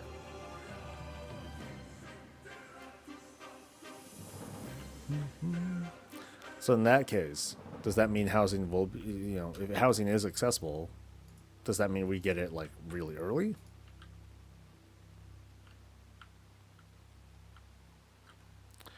What about stuff like maybe making the guild neighborhood requires X number of signups? I mean, communities don't. You could just do it. So maybe same thing will happen for housing, or housing private communities. But I kind of go back to that to the question of, is making a layer for that easy?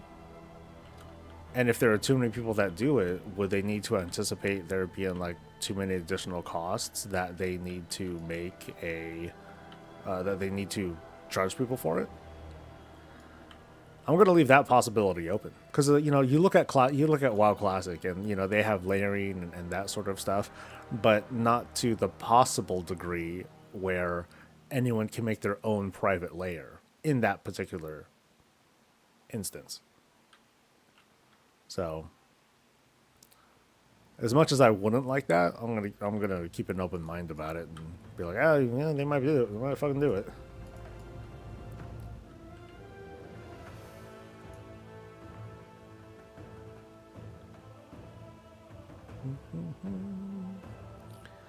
You'll just need new expansions for some of the decorations you get through that expansion's content. Well, I mean, when you play WoW without the current expansion, you have access to all the previous expansions. So you should get access to all that other housing too, right? A potential old world and past expansion discovery for housing stuff is going to be great. I wonder if a lot of it will be retroactive or it will all be new. I hope it's all mostly new stuff. I'm mixed on that, Goose, because like I was saying earlier, like I don't want to feel like I have to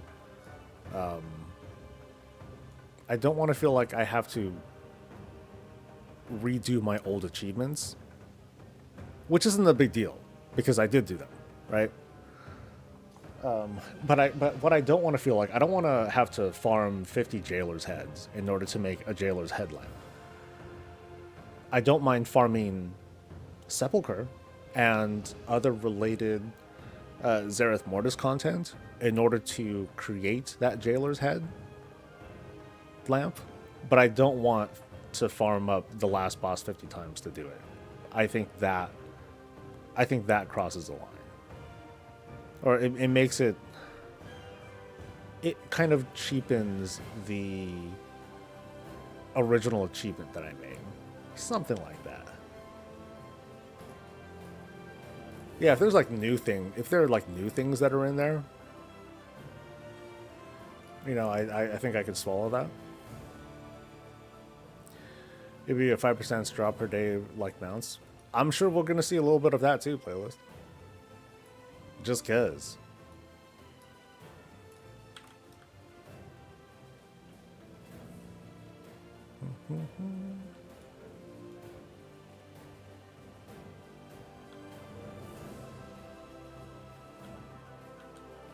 Oh, this is exciting. I want to know more info now just so I can start preparing for it, kind of. Am I going to buy a bunch of these? Am I going to use some of these old raid resources? Or gathered resources? Everything's on the table right now until we learn more.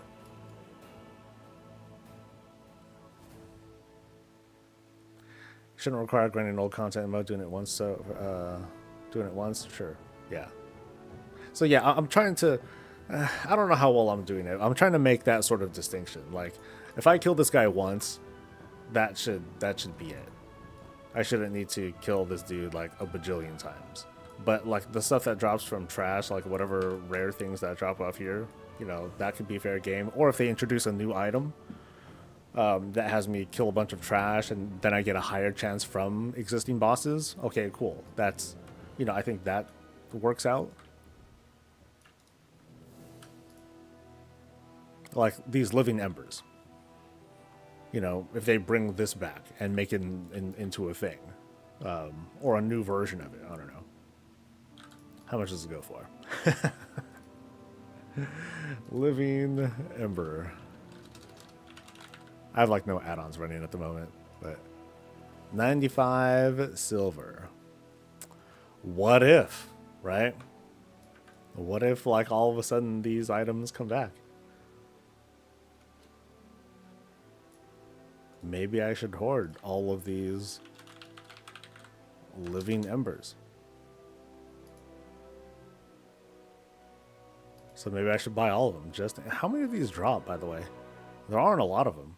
So like, is this a good investment? I don't know. Is 1.7k gold a big deal? Nope. might as well. See what happens. All right. I hope we don't craft. I hope stuff just drops. Like you kill a boss, you get a boss. You get boss's A's head to mount to your wall.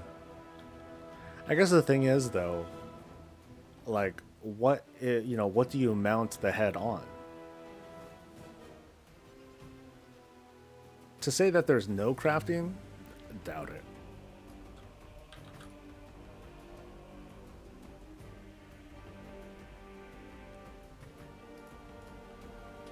Yeah, there's a lot of ways to do it. Even if I don't agree, like none of these takes are bad either. Like I just have my own, we all have our own ideas. We all have our own vision of how we'd like to see it.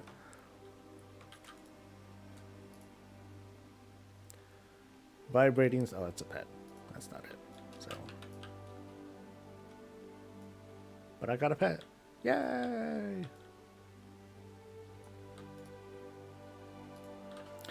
One of the big critiques that come from people is, hey, I want old content to feel relevant again.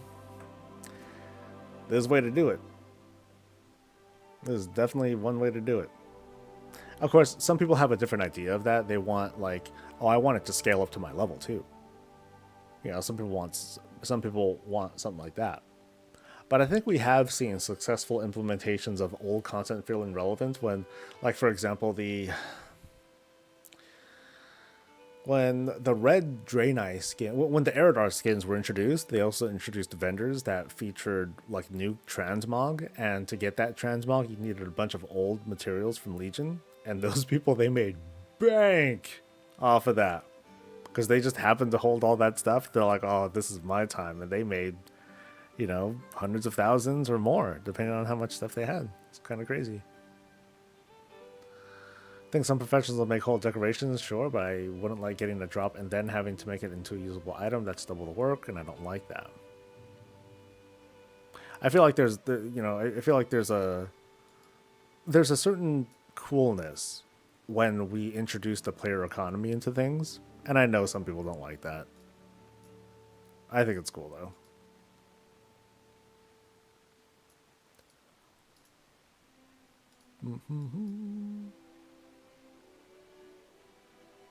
Yeah, I don't see it as double the work necessarily, just more like part of the process. Crystallized Firestone. So old raid materials that are used as currency to buy stuff, like should this be a thing again? It's not something you can sell, but this would be like an example of like one of the things that you would need to come back and do old bosses for. I think this might be a bit too... This might be a bit too repetitive, because then people will, they'll be encouraged / forced into, going back into old instances so they can get these particular things. Maybe these things could be warbound. They could change the status of that and turn it into a warbound currency kind of thing, because, the gear that we get from this, it's no longer relevant in any scenario, really. So might as well, like, repurpose it for something else, perhaps. But in the case of this, I don't know. I'm not quite sure if I would. I'm not so sure it'd be a good idea for this sort of hoarding to be rewarded. It's different when it's not soulbound, because then those things just they're just in the market, and then you're playing the speculation game.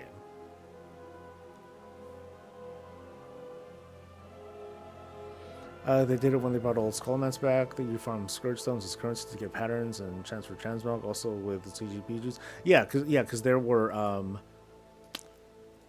were all new items, weren't they? They had new item level. They had new item IDs and everything.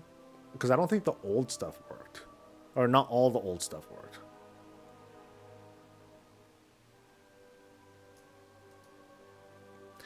Yeah, or just remove the remove the BOP-ness of it. That works too. My guess is that legacy bosses will just have the loot tables up there with decorations, but we'll see. Yeah, we'll have to see.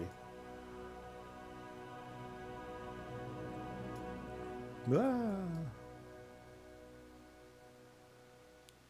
I mean, if they want housing to be something that we do for, what's the wording that they said?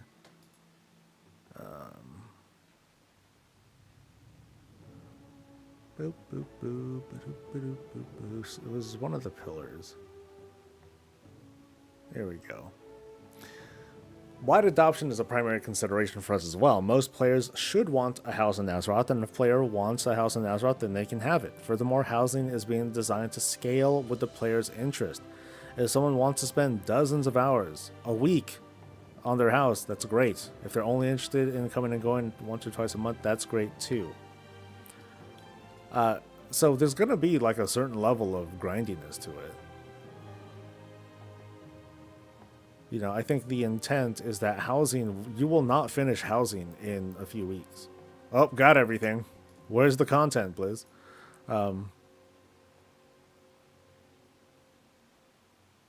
Yeah. Anything good? Gold. Nope. I have that one. Okay, I have that one already. Alright. Cool, whatever. Next. I'm going to... Oh, you know what I totally forgot about? I totally missed Blackrock Descent. You suck, Soul. Every time. I always forget something, man. Oh well. No Blackrock Descent for me. Too far.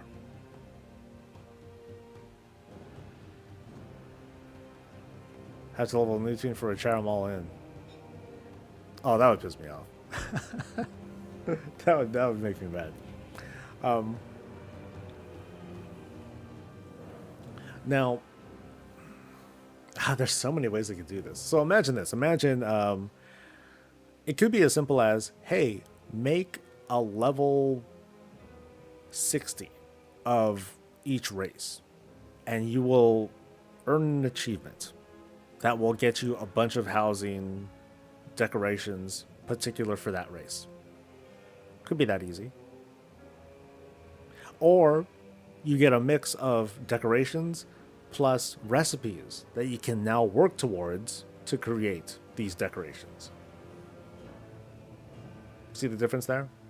It's the difference between getting the reward immediately and then getting the accessibility to make that particular thing, decoration, whatever.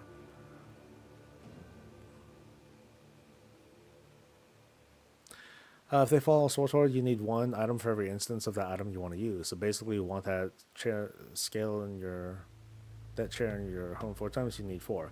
Yeah, that's another important question too. Like, if we unlock things once, do we get unlimited uses, or is it going to be a limit? And how does that limit work? As in, let's say I unlock a chair. Cool. The game will say you can use this chair 4 times, and that's it. It's locked. Whatever. Or, hey, you unlocked one chair. If you want to make more, you can make more, but it caps out at but the inventory caps out at a maximum of 8 chairs. Or is there no limit? You know? Is it just like make as many as you feel like you need, and the UI will simply track how many you have? Because thankfully, it sounds like it's not going to be something that's in our inventory. It looks like a UI is probably going to manage that for us. All right, I'm going to that one spot. Way south. We're going hella south. And I'm just going to go this way. I'll cruise my way there.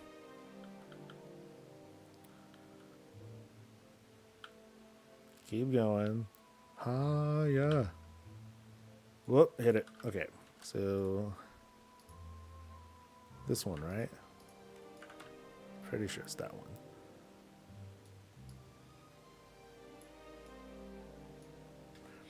All right. Yeah, it'd be a collection tab for sure. Yeah, like, again, like, they gotta catch up 20 years worth of shit. It's a lot of stuff, man. I don't think I'm going very fast. There we go.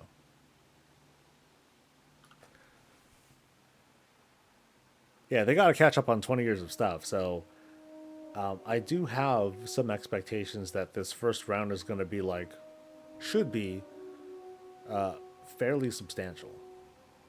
Overall, we're going to see the collection get bigger and bigger and bigger, and it's going to be fucking massive. But I expect this first go to be, you know, pretty big.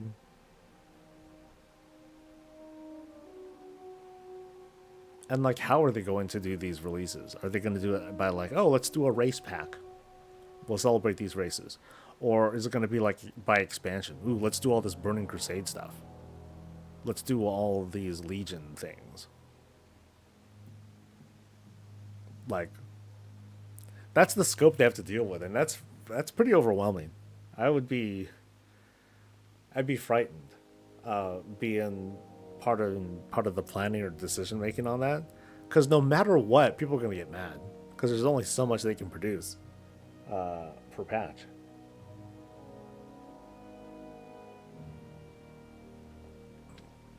They haven't even added follower engines to the old expansion. Let's chill on the housing item crap.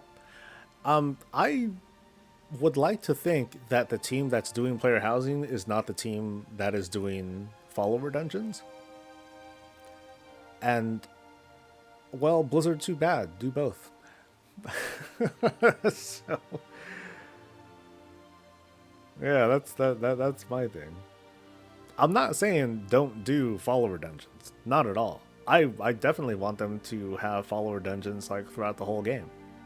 Eventually. You know, for people who just want to have that sort of experience. I mean, there's a lot that would go that I want there to be more that goes into it as well.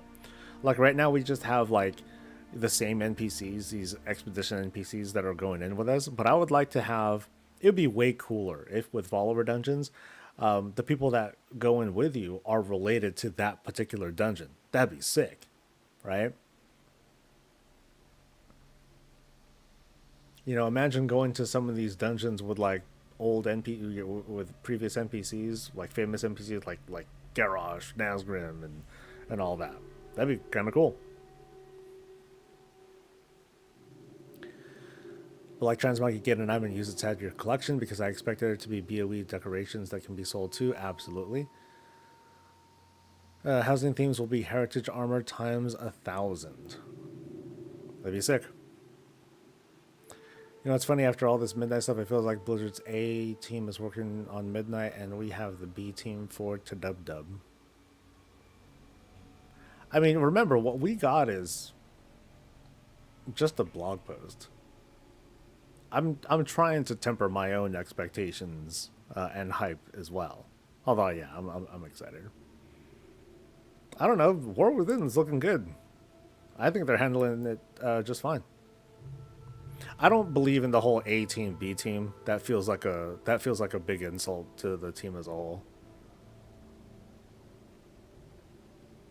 I'd love my follower dungeon compatriots to be from my war band. It'd be cool. I don't think I'd ever do that, but it'd be cool. I know it's my own perception. Yeah. I just hope we get houses with an attic to store the stuff I gathered over the past 19 years, something like void storage but less limited. I still have vanilla stuff on some characters' banks. Like, as in terms of anemones, like I do expect very basic shit at a minimum. Like, I would be thrown off if they didn't include a bank. Or so one thing that I would like to see is a free transmog when you're at our house. Like, that should feel free. Although I get why it's not. Transmog is like a magic spell of some sort. But I definitely prefer... Hold on. Oh, man. I think it makes sense to have like some of that stuff be for free, but at the same time, I think Transmog just needs a revamp on how all that works anyway. So, but a bank, absolutely, or a storage. We'd call it storage in our house. They already said they basically had a team for War Within, another team for patch content.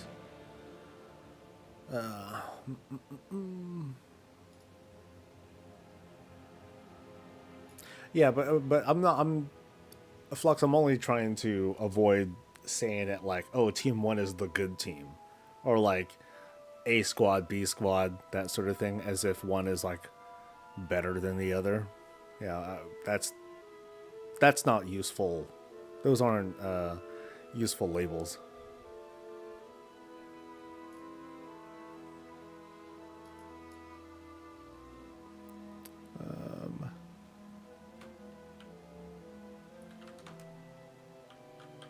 No, it's funny, Flux, because in my guild, we have a history of having like the regulars, and if there are ever circumstances that make us have to split into other groups, they're always called like Team Two or whatever, and they don't last.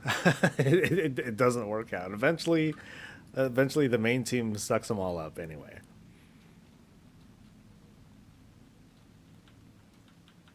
So whether it's letters or numbers or animals, like it's all the same thing. All right, we're good. We're good. Where's the swirly thing? There it is. Yeah, bank in a mailbox. Give me that to start with, and we're good to go.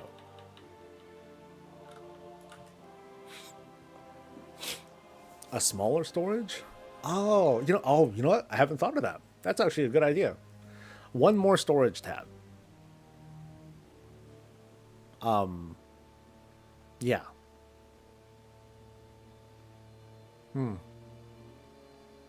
That wouldn't. I don't think that'd be a bad idea. I can fly, right? Okay, I can fly. I think there's a mount that comes from this. I don't remember. Or if I have it already or not. Oh, well, I get a pet. Hey, a pet. Whoa, whoa. Oh, that too. I got two pets. Let's see. I think I've done everything except for Dragon Soul. Alright. We're doing it.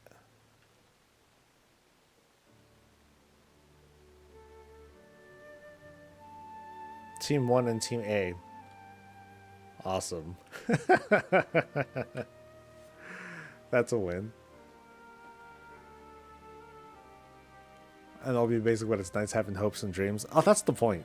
That's the point.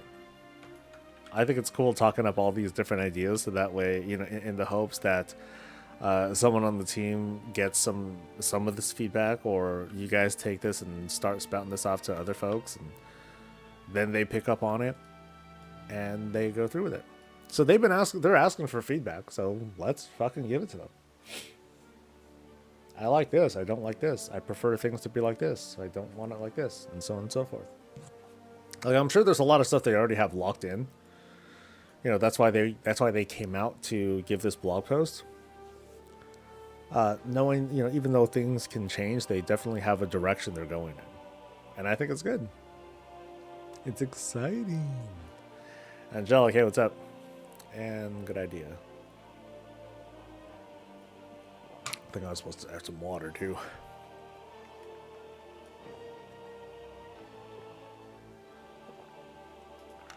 Ooh.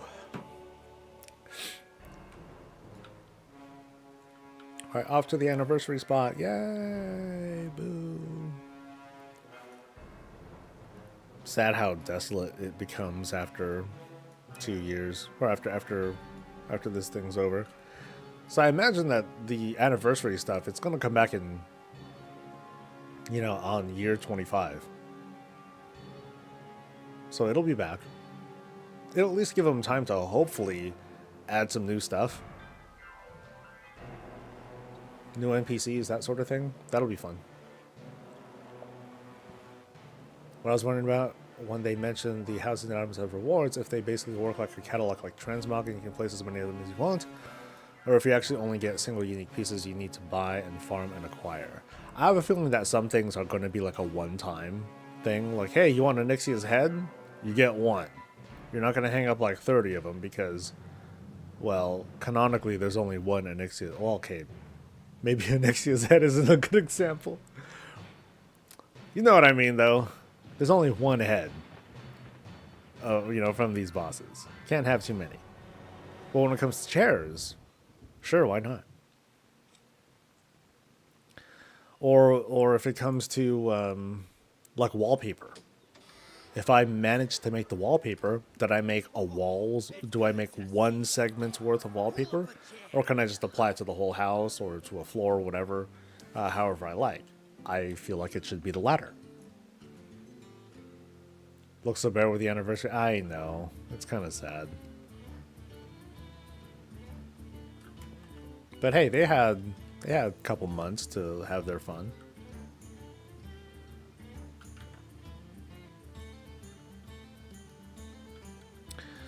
All right, off to fun time. Oh, which thing? I'll do heroic. I don't even know what difficulty I've been doing. I've been doing normal. Let's do more and heroic. Can't wait to get a table bundle in Twitch as a Twitch drop. I wouldn't be surprised if they did like a purple flag or something like that, or a purple wallpaper as a Twitch drop. That would be hokey and cringe and totally expected, and some people like purple. So why not?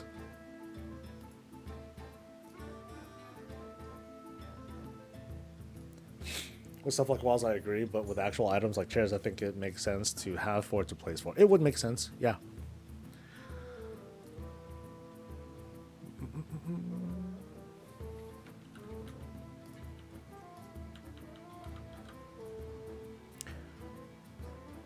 It might be that, when you have the item made or when you unlock the item, you get a set as well. So hey, here's the crafting requirements. Cool, you make 4 chairs, but I only need 5 chairs. Shut up. If you want 4, you get 4. If you want 5 chairs, you get 8, and you're gonna like it. Yeah, who knows what they'll do. Boo-boo. So what kind of things drop from these guys? Motes of Darkness. Will this be a thing? Wait, 79? Oh, I think that's a... Okay, there's that too. That's a reagent. And that's it. So Essence of Destruction. How much is this going for? 40 silver.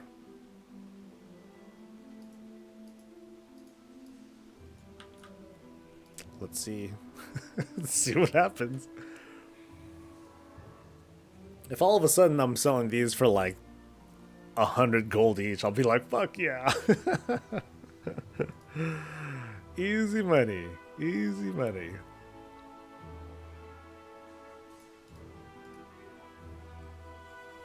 That's what some hoarders like me are gonna do. They're either gonna like, farm old content and slowly amass this stuff, or they're going to go to the auction house and they're gonna buy up all this old random shit in the hopes that it goes for money.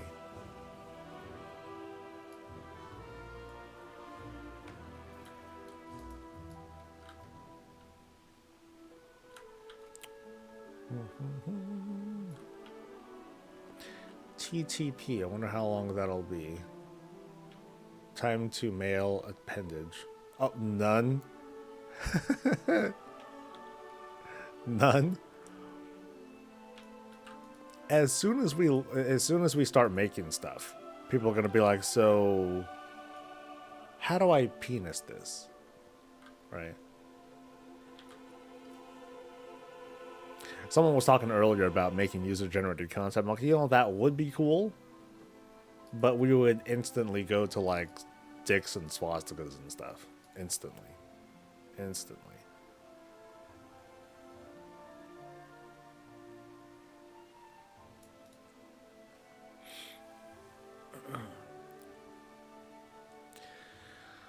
Yeah, I wonder what the guild would prefer. Like, I guess having two neighborhoods for, our Horde and Alliance houses, I guess that would be, like, the right move to make. For people who care,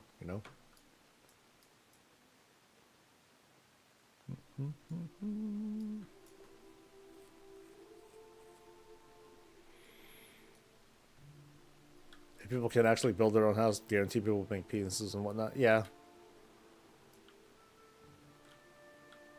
Or they would place all their items to make penises. Something. Oh, don't change, man. Don't change.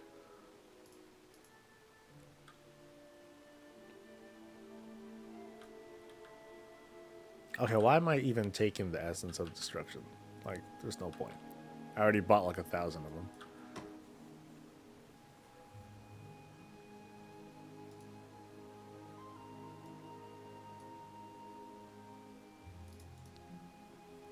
Penis where? Everywhere. Swinging the sword, penis. Staff, bow, penis.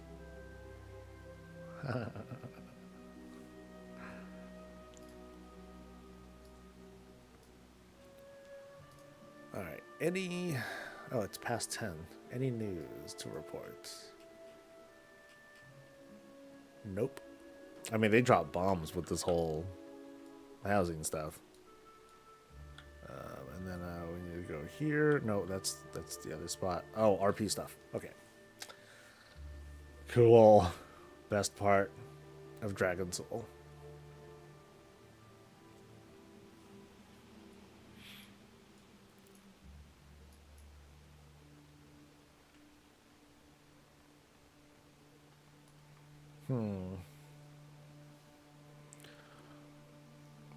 Yeah, so I gotta have a stable. Like what are the minimum amenities that we gotta have? Mailbox, bank, stable. I gotta have a garage, right? Okay, some people will call it a stable, other people will call it a garage.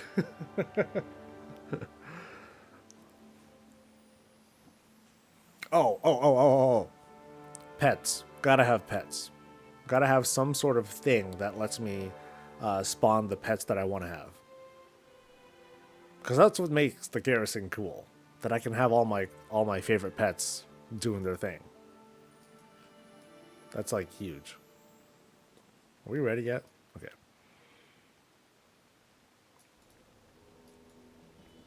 Yeah, I want all the puppies to like hang out. Not necessarily a bank, but depending on how the system works, a housing storage. Well, yeah, someone was mentioning that just earlier, where it can be basically your housing storage, but then it also seems like too natural to just link your whole bank to it anyway.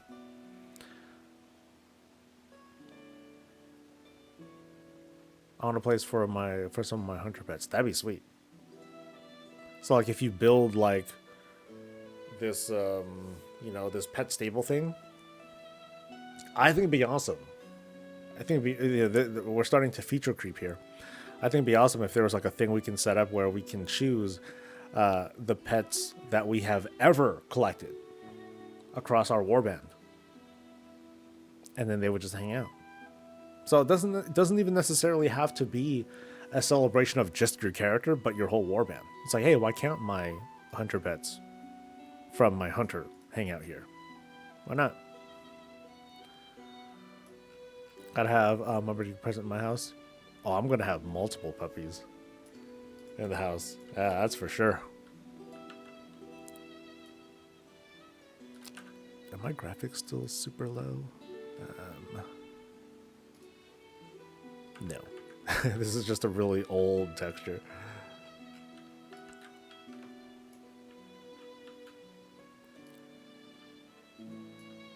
Want the mop farm dog to be there? The mop dog, well, I guess he doesn't need a new model, but that dog does have a really old model. Will we be able to build a house per character? It's not entirely clear. Not entirely clear on that, King Lear.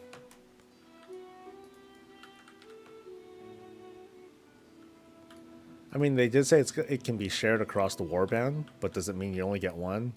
I'm not certain.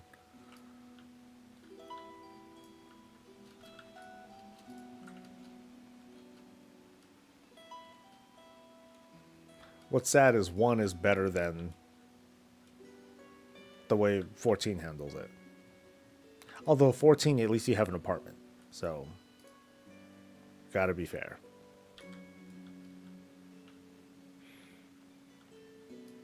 It's implied 1 house per warband. Well, it's more like one per faction, too.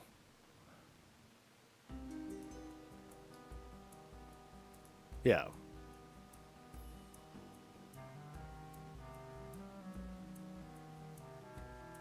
Now, my hope, at least, is that they let us have they let us save multiple templates, which is also kind of like a memory hog on the server side, but I hope they do that. I would prefer that. I want to be able to be like, oh, you know what? Let me switch to my other house, just because I feel like it. I don't wonder if Blizzard checks streams, forum posts, and so on during development, stuff like housing to look for ideas they didn't come up with. It's not like they... Somehow I doubt that they have dudes that like sit there and just watch streams and take notes. Nothing like that. But they do watch them. They often let streams play in their offices. I think I remember from some of the tours that we've seen other creators have where they let cameras in. Like when you walk through the halls, like some TVs, they'll just have other streams running. I doubt mine is, but I do have people who, but there are developers who watch. Like some of them will come out and admit it. Got him. Oh, so. But I'm sure they're doing their best to soak in as much of the feedback as they can. There's going to be a way for streamers to make more money by only allowing friends in private neighborhoods. I mean, if streamers can successfully monetize that way, more power to them. Because at least the way I see like the private neighborhoods, it's private. It's their rules. It's it's entirely a social thing. So yeah, if that's what they want to do. Imagine all new add-ons for housing that'll be developed. I wonder if some of them are going to include like, hey, here's a way to like make your to kind of glitch the housing and make it so that you can place things in weird spots. Here's the add-on for it, so keep an eye out. What's up, Boomer? How's your day been?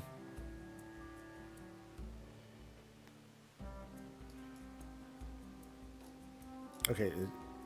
Oh, damn it. I could have swore I started it already.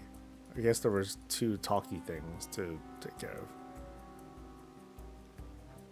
It's been a while since I've been here. At least a couple months now.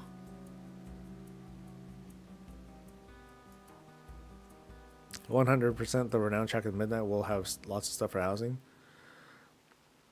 So something that I've been saying throughout today's stream is that these dudes got to catch up 20 years. 20 years of the game to catch up. So it's going to be inundated with housing stuff all over the place. Like, I want to see them just pump stuff out. Which is kind of a decent argument to make when people talk about, hey, we should have user-generated content. We should allow that to be a thing. It's smart to have streams of the people they know would be talking about and possibly even exactly the type of content they're working on. Could be. I think the ones that I would see them doing are mostly the ones that are like casting keys and whatnot at the time. But of course, it's not like they're doing keys all the time. And while they're doing things, they'll just start talking shop and giving input, sharing takes, and maybe the team listens to it. But I'm sure it's more like, you know, every X number of days, it's really the community managers that will go back and be like, oh, here's what we're seeing. That's what I guess that how they soak in the feedback. Yeah, penises, exactly.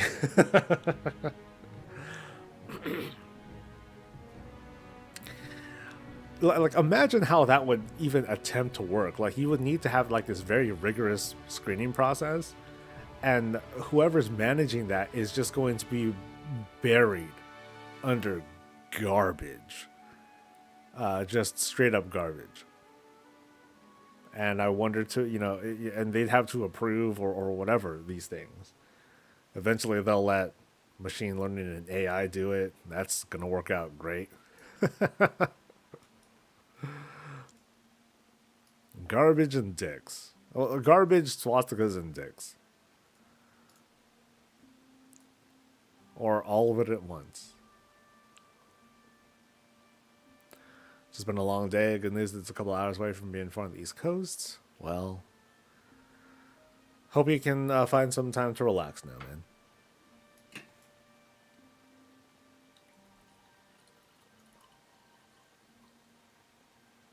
I'm trying to.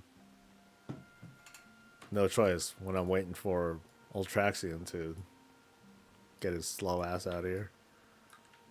Cool. Alright, give me something good. Give me something good. Essence of Destruction. Anything else cool? Nope.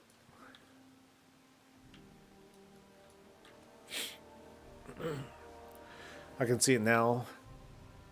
$14.99 a month for private access to your favorite streamer, 50 slots.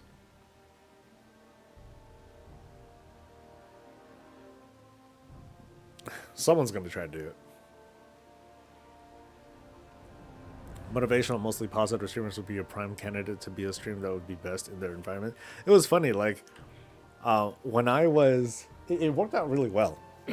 Because some people might remember I did one of the bigger interviews for the Mop Remix. Asked a ton of questions and blah, blah, blah. And part of the reason why that stream, or why that interview turned out pretty well, was because at least one of the interviewees, one of the devs, they were watching the stream the day of that interview. Because what was happening, what was the schedule? I streamed in the morning, and then I did the interview like maybe an hour later, and then I pushed it out like maybe an hour after that. But during that stream, I was like reading off all the questions and blah blah blah, and I'm discussing it with you guys on chat, and they were taking notes.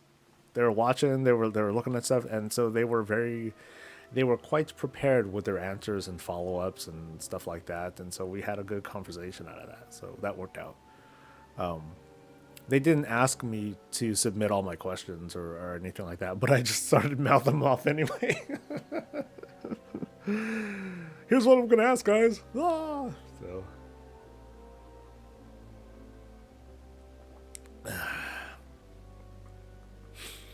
wouldn't that be RMT and against TOS?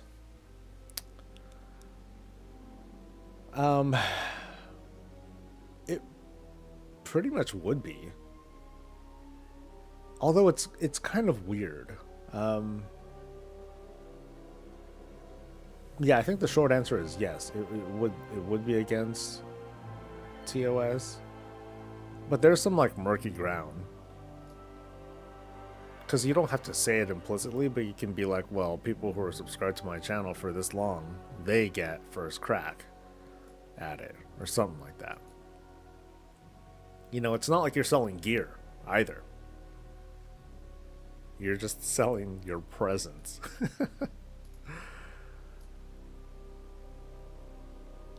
I mean, I don't think that. I think very highly of myself. I'm incredibly vain, but I'm also very self conscious.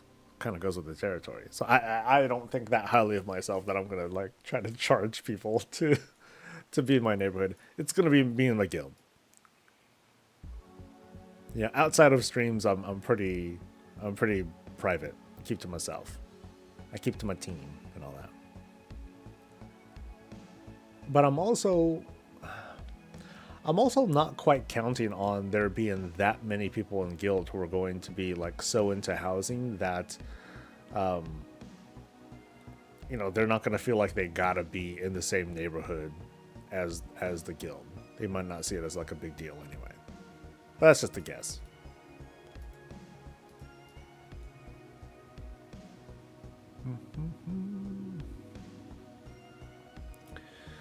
Blizzard likes going after streamers doing RMT though. That's what happened with all the other former iteration of OnlyFans bought gold. I mean, it's one thing. It's different. It's one thing when you're buying gold through RMT, but then this is like a weird. This is a weird new thing where you're like, hey, people, you can sub to my channel, or you can, if you tier 3 subs, they get exclusive access to my neighborhood. Blah blah blah. It's just weird, and yeah, it's just weird.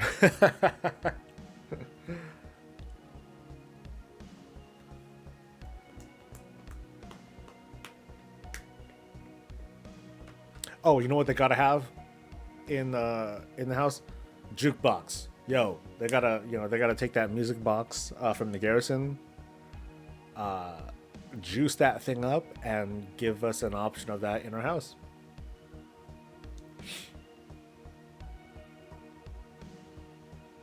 Yeah, that'd be sick.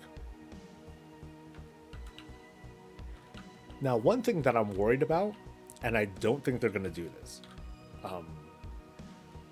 I want to have better and proper animations for interacting with furniture.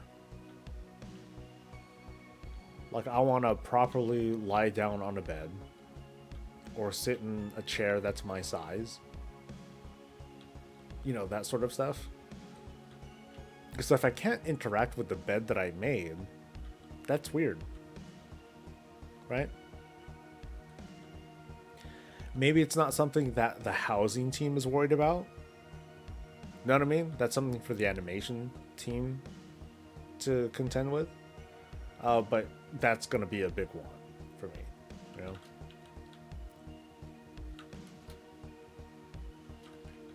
Helps with that whole immersion sort of thing. Player housing, kind of a important piece of it.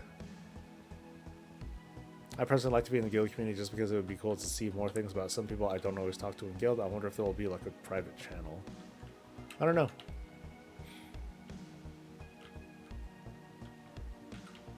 Like, I'm here on stream. I'm much more talkative here on stream than I ever am in guild. Of course, when prompted to, I'll happily talk shop and whatnot. But in the day to day, I'm almost always like pretty quiet. What's this version of the song? The song selection is right below. You can see the name on Spotify.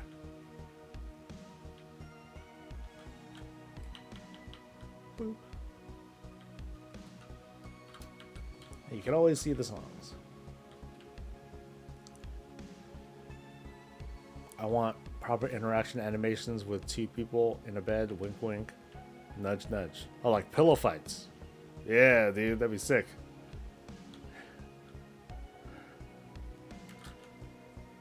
Oh, it'd be really cool. You like sleep on the bed, and then if there are pets, then the pet will jump onto the bed, and then sleep at the foot of the bed or something like that, or jump on the bed. Like, hell yeah, baby Brutosaur, you made the bad call, but that's sweet.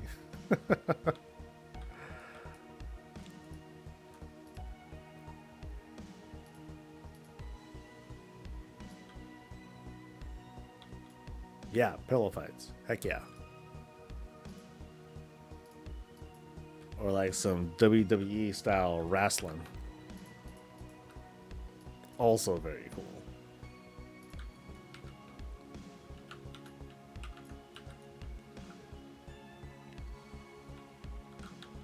Alright, come on, stuff.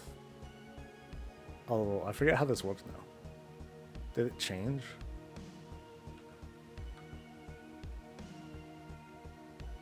Yeah, I don't remember.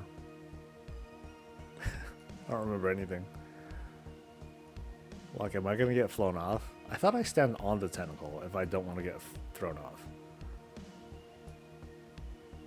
Oh, yeah, so he's going to roll left. Yeah, I fucked up. I'll remember. I'll get this. I'll figure it out. So I think I stand on the stuff that I blew up. All right.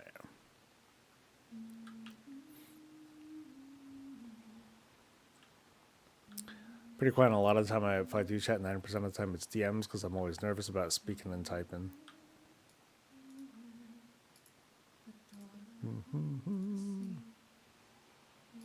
It's the hole I stand on. Got it. Yeah, because I thought like I blew up everything but one for some reason. Like that was needed for something. Oh, because one always pops up anyway.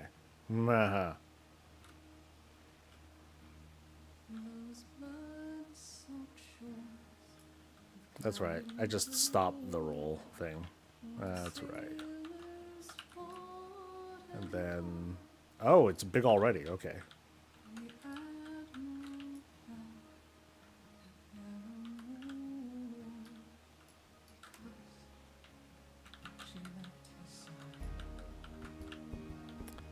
Okay, I remember now. I remember enough.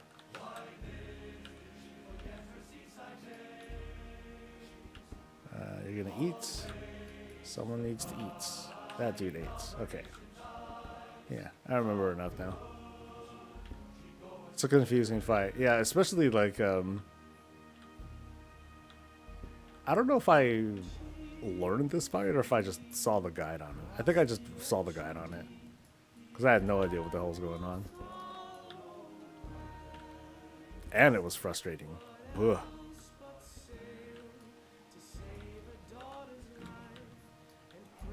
At least it's only one thing that we need to take out now. This was really frustrating. Wasn't even that long ago when they changed that, I think. Yay! Did this for months solo my road to get fangs. Oof. We did manage to make the fangs for one of our guildmates at the time. That was cool. Same thing for the what's it called staff. I forgot the name of it. The Fireland staff. Shoulders. Weapon.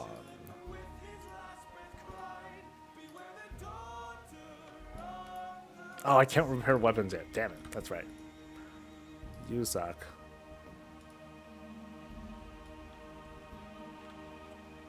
This fight on Raid Finder was the OG mythic fight. It was. Yeah, I heard your dream finally came true. It did. I mean, we got the announcement a while ago, Menard. But now that we're seeing more of the specifics, hell yeah, dude. I feel vindicated. How you been, by the way? Yeah, Terragosa was the name of the thing. The staff. Yeah, Fangs of the Father, Terragosa.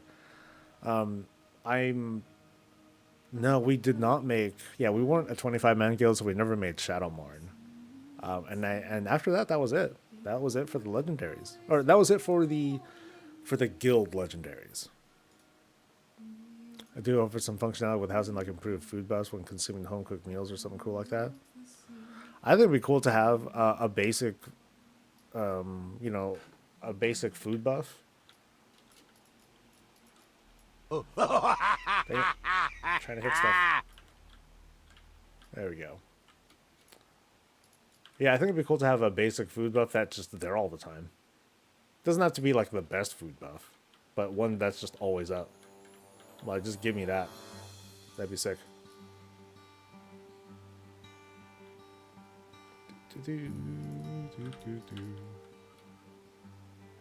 Whee. And then, whee. And then, where did he go? There we go. Is it dead yet? Oh, yeah, wait. Looks dead. Okay. Yeah, it's definitely dead. He's using that aspect thing like a rifle. Did we get Fairlath and Dragonflight? We did. Yeah. Although I wouldn't consider that like a guild legendary. Like, we did not do much apart from, you know, getting that quest item for people. Beyond that, we didn't really do anything. You've been great. You've been studying programming. Almost done with that now. Played a lot of games. Still Genshin, also Baldur's Gate 3, and a few others. Nice. I hope you're enjoying yourself. Death Knights are crazy these days. Well, okay, I like to say they're crazy, but people are like, it's all about Frost anyway, but I think they're cool. So, there's a mount that comes from here that I didn't get, so.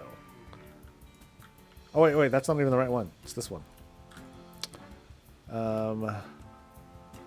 So there's that, that, and that's it. Okay. So nothing from there. Boo. Let's do Warlord stuff. Yeah.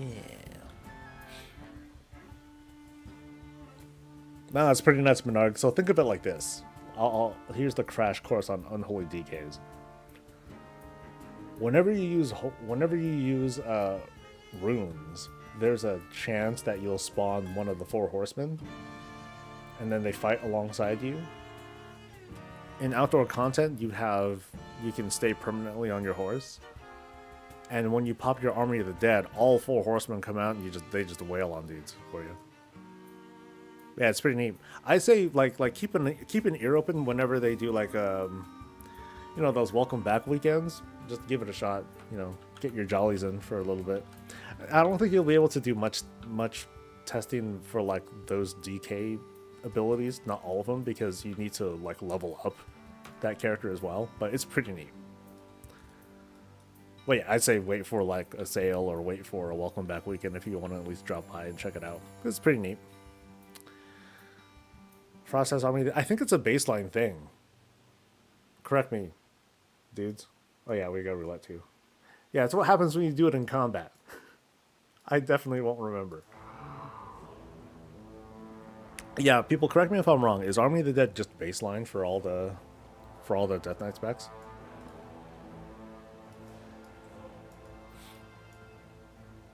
So it does not. Okay, see? How I need to be corrected for that sort of shit? Oh, that's weird. Yeah, I've yet to see the this particular set. Yeah, sorry about that, Monarch. I like totally killed your I totally killed the hype there. This is nasty. Although something like this, if the colors were better, this would be pretty sick. Yeah, if the colors were not this, and there's no cape. Something makes me like the way I kind of like this flow. Maybe it's the shoulders I just like because they're not like super crazy. They're big, but they're not stupid. Okay, so still Breath of Cinder goes okay. Boring. Ew. Okay, so which thing do I want to do? I want to do... Let's do Foundry. Let's do Foundry.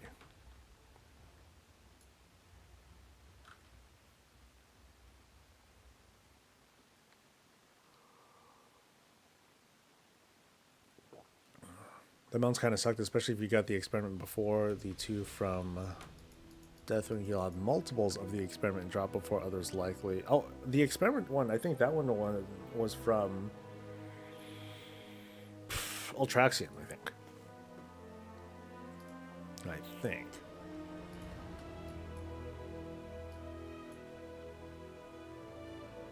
Oh, I got, I haven't stopped by yet. Let me stop by Warlords of Draenor's Greatest Sin.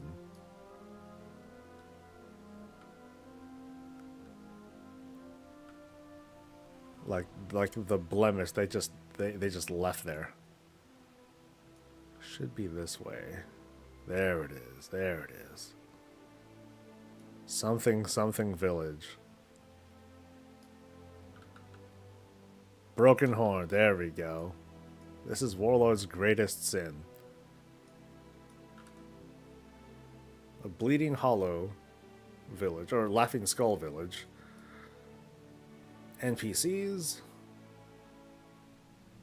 Limited amenities. You have wanted posters, presumably for, some minor group quests. You have some named NPCs and everything. And what do you do here? Nothing. Crowfeeder Zani will never know what she was up to. What kind of crow quests would we have had from that particular person? Why are they called the Broken Horn? Who is Glara the Biter? We'll never know. Whole village. NPCs, scripted, walking around, doing stuff. Cut from the game, but still exist in the world. Flaria, thank you. Thank you for the kind words, especially as I'm complaining about content. Perfect. Perfect. Egrin the Defiler sits here.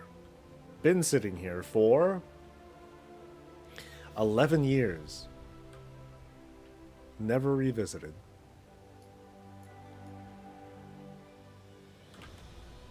Bonegrind the Starved needed to get a bath. Why is that? Don't know. We'll never know. Even a walking path in? It's a very off the beaten path sort of journey though. Like you gotta go through you're basically going through some of the max level content just to get here. So normal people would be like, why am I, why is it that I'm here? And this is the only way to get there. We'll never know. What, you didn't know about that? Yeah. Not a lot of people notice that. You might see it in some ooh, here's some famous cut content from World of Warcraft. To me, that's the greatest offense. Because they were right there. It was done. And then they cut it I don't know, months, weeks before launch. But they just left it there. Sad. Sad song. Or for all we know, it was added in... Because I don't know this. For all we know, it was added in later patch content. But it was abandoned because they all moved over to developing Legion instead. Oh shit. Missed.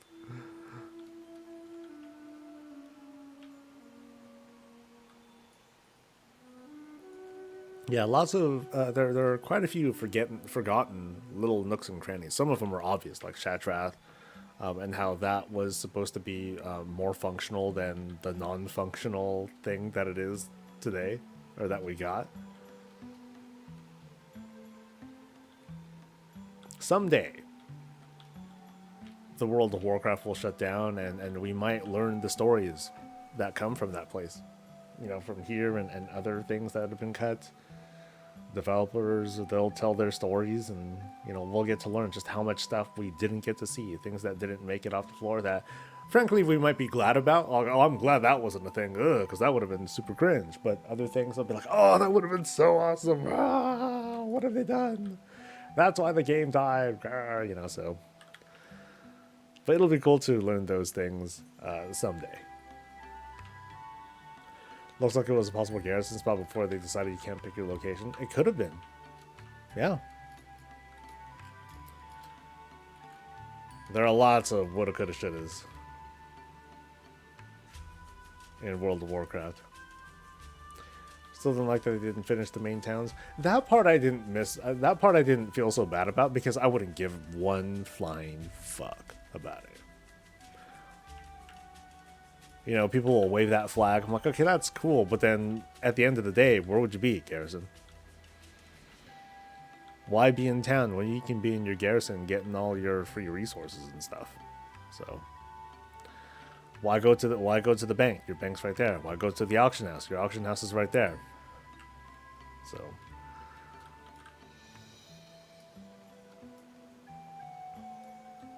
yeah, it's fun to bring those things up. I know, like, me too. I got to be careful that I don't get too lost in it because then I'll just start getting mad. Like, oh, could have been this. Rubble.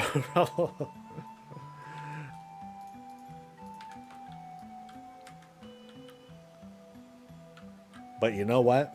Between us gamers, at least that's like the worst thing we're mad about.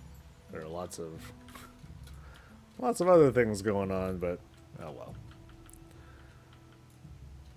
You think the town would be worth it?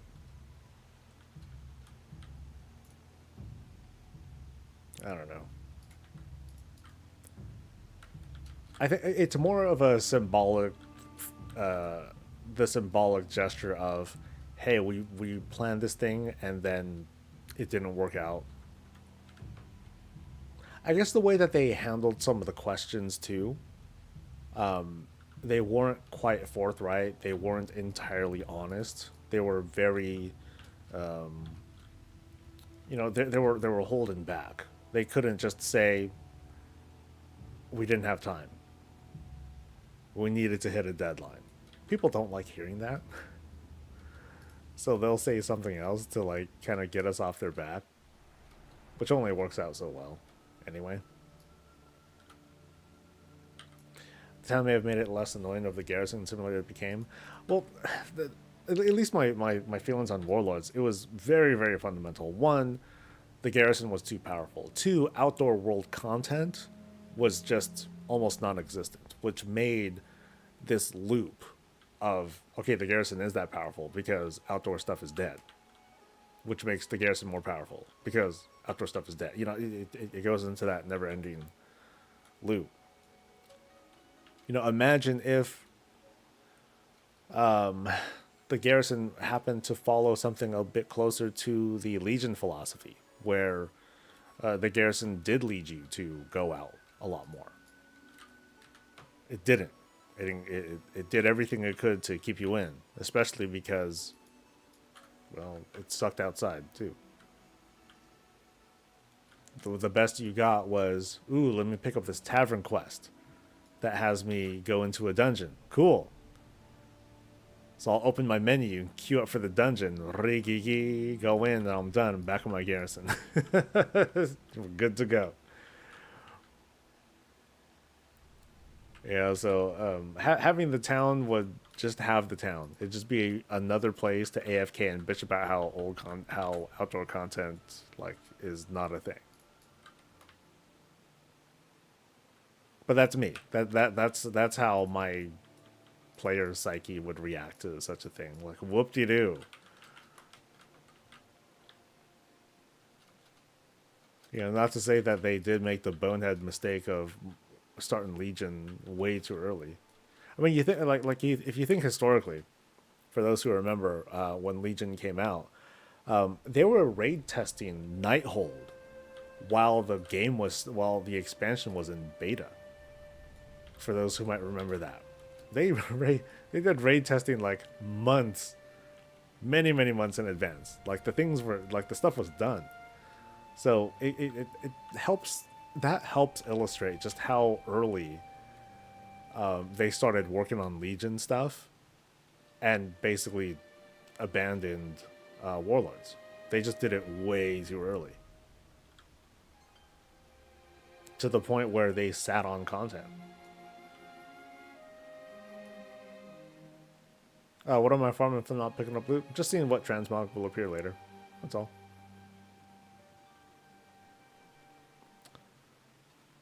Because I'm not going to bother with the trash and stuff like that. I'm just interested in the purples, and that stuff will just go into the mailbox. I know it's annoying. Sorry. But I'm pretty sure that they said, I'm pretty sure that there's no relevant raid trash that drops off of here. Like no items like what I was seeing in Cataclysm raids. As also with all the missions, you could reduce the real time of down to less than 10 minutes. So going out and doing the small stuff felt bad because that took longer than the missions coming back to send the followers out again. They even flat out said that because they abandoned Warlords. We got Suramar. But it is also odd that we had we had the raid that early. So I wonder, like, was that meant to be like a tier 1 raid? Instead of, what is it called? Emerald Nightmare? I don't know. Yeah, so no, okay, apart from the gold, no resources. And this is heroic. Okay, I'll do heroic, sure.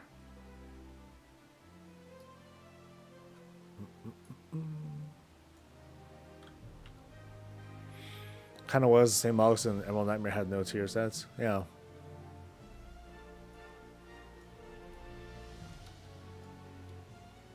So for better or worse, I mostly enjoy that they have this whole season format now. It feels more organized. It feels more structured. It's predictable. But they can also add like other things into these mid patches that might be surprises, things we don't entirely expect.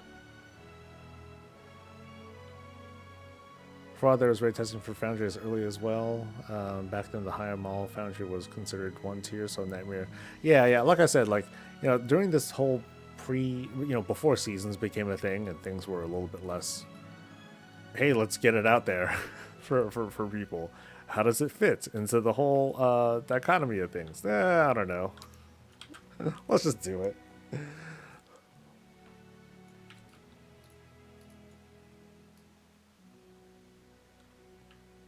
Yeah, so for better or worse, I appreciate the organization on their part.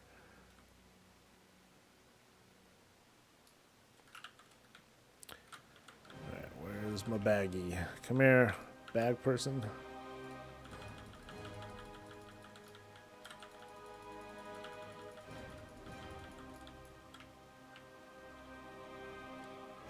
Wow. I need a lot of bombs. Someday they've got to just make this thing targetable. Just boom. That'll trivialize this fight real fast.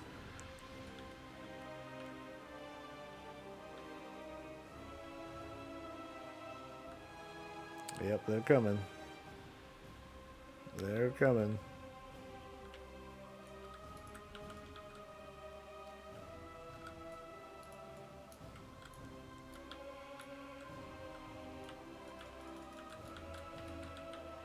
Let's go.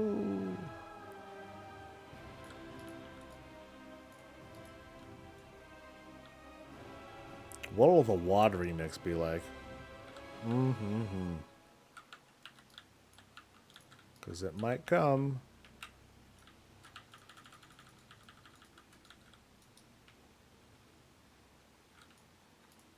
Yeah, what would the WOD remix be like? It's not like there's a lot of outdoor stuff to do. So that wouldn't feel very fun.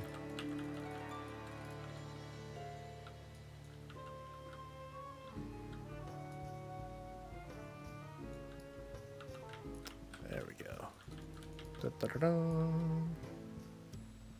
Imagine if WOD Classic includes all the cut content. Doubt.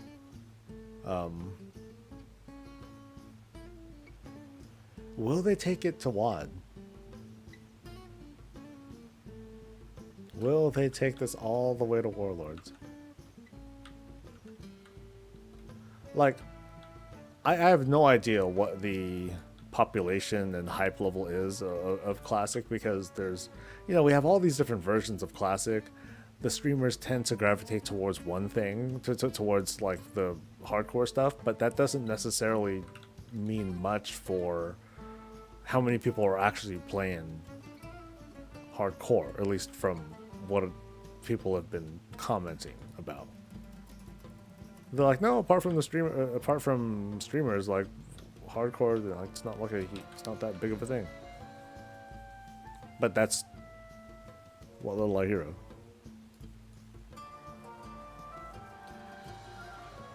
They didn't skip Kata, so they won't skip Warlords.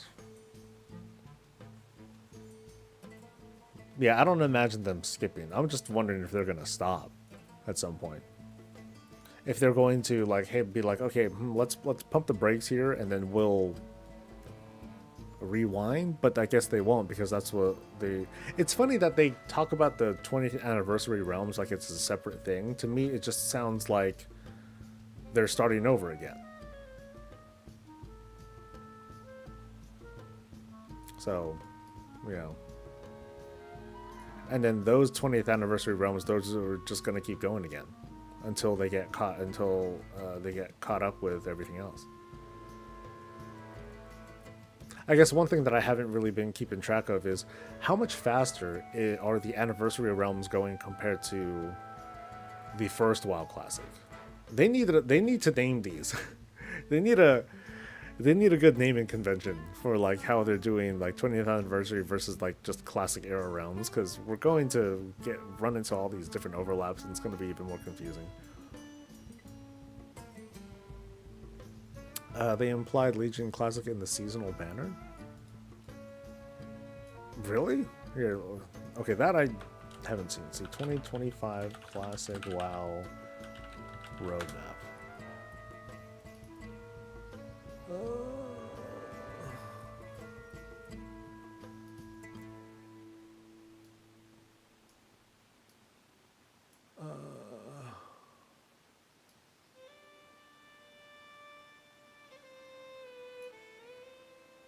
Kata, Mists. I don't see nothing about Legion. Yeah.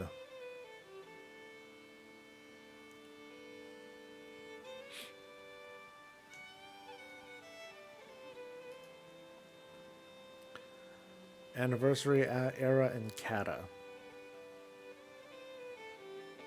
I don't like it.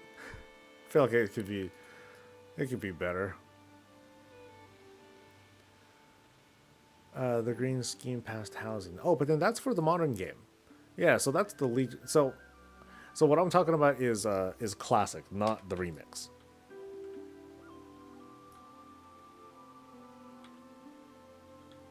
See, that can get confusing real quick too. See what I mean? You can abridge WoD into basically a Legion prelude.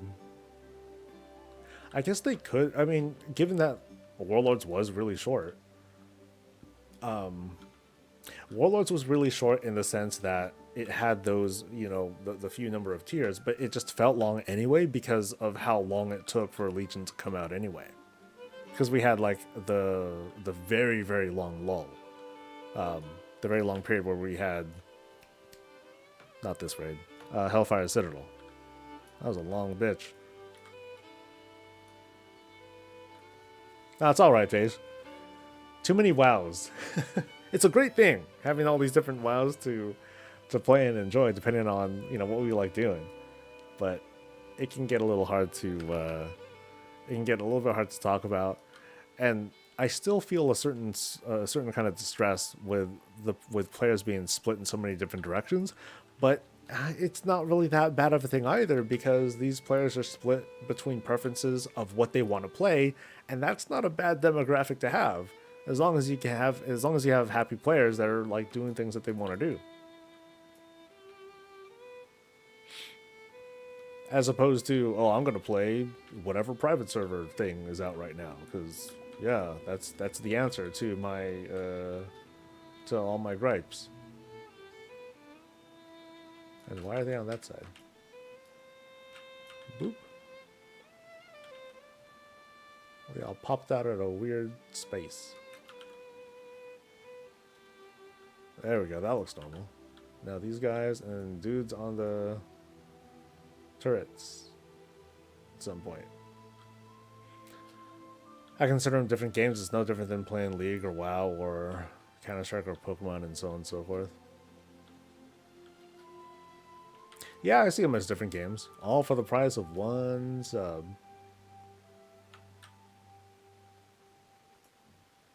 So in case you're feeling the fancy, cool, go for it. That's neat. What was I hearing about? Some other game is like, I don't think they were doing it, but then they put out a survey that suggested, hey, we're going to do like these different tiers of subscription for our MMO. I think it was RuneScape.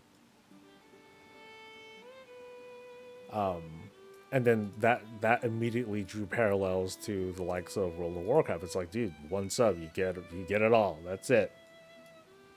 Fixed.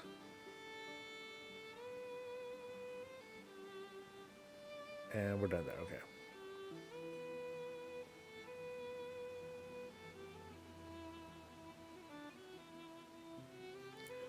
I guess the question in the not so distant future is, how interested will people be to tune in here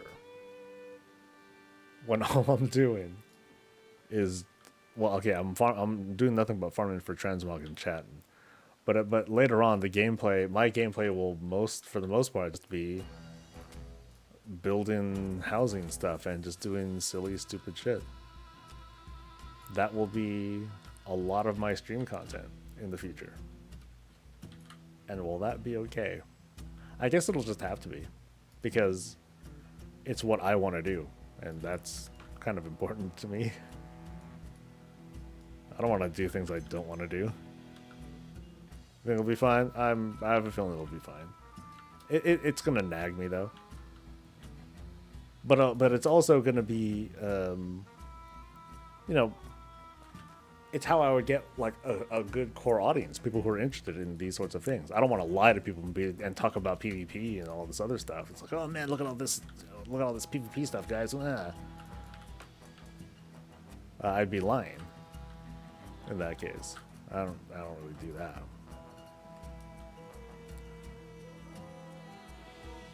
So now I got everything right. I think I killed everything in here. It looks like it. Yep.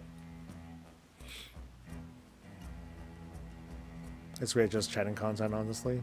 Yeah. No, I'll be playing a while though.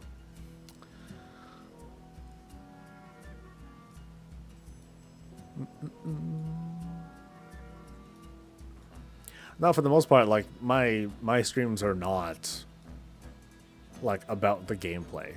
I'm just doing things while I'm chatting with you folks. It is a just chatting kind of stream. Make it. Oh, yeah. Small victories. Classic Existing did some wild shit to the private scene. People out there using that as the base of a whole new game now. Now, that's cool. Like, I don't really keep abreast of the private servers that are going, although I do get the occasional email talking up some, hey, here's like the newest thing, you know, we'd love it if you made content for blah blah blah. And that's about it though. That's the extent of what I notice. But that's a whole different thing. Not really in my interest either.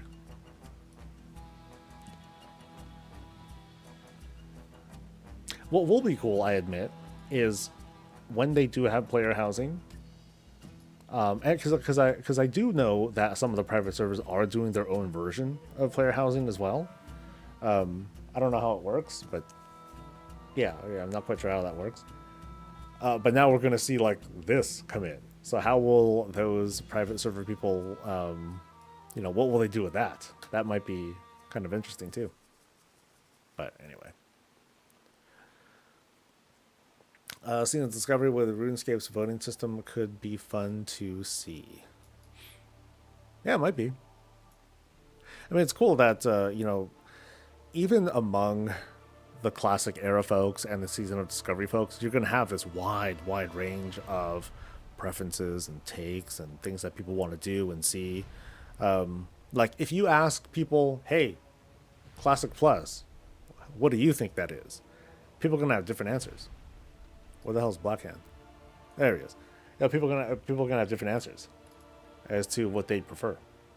Oh, it's this. No, it's this. Oh, it's a little bit of both. It's a little bit less. That sort of thing. And nothing. Off to... I got time. To Hellfire Citadel. What's the fastest way there? I gotta get out myself. I'll do this. This is still faster. It'll let me chat.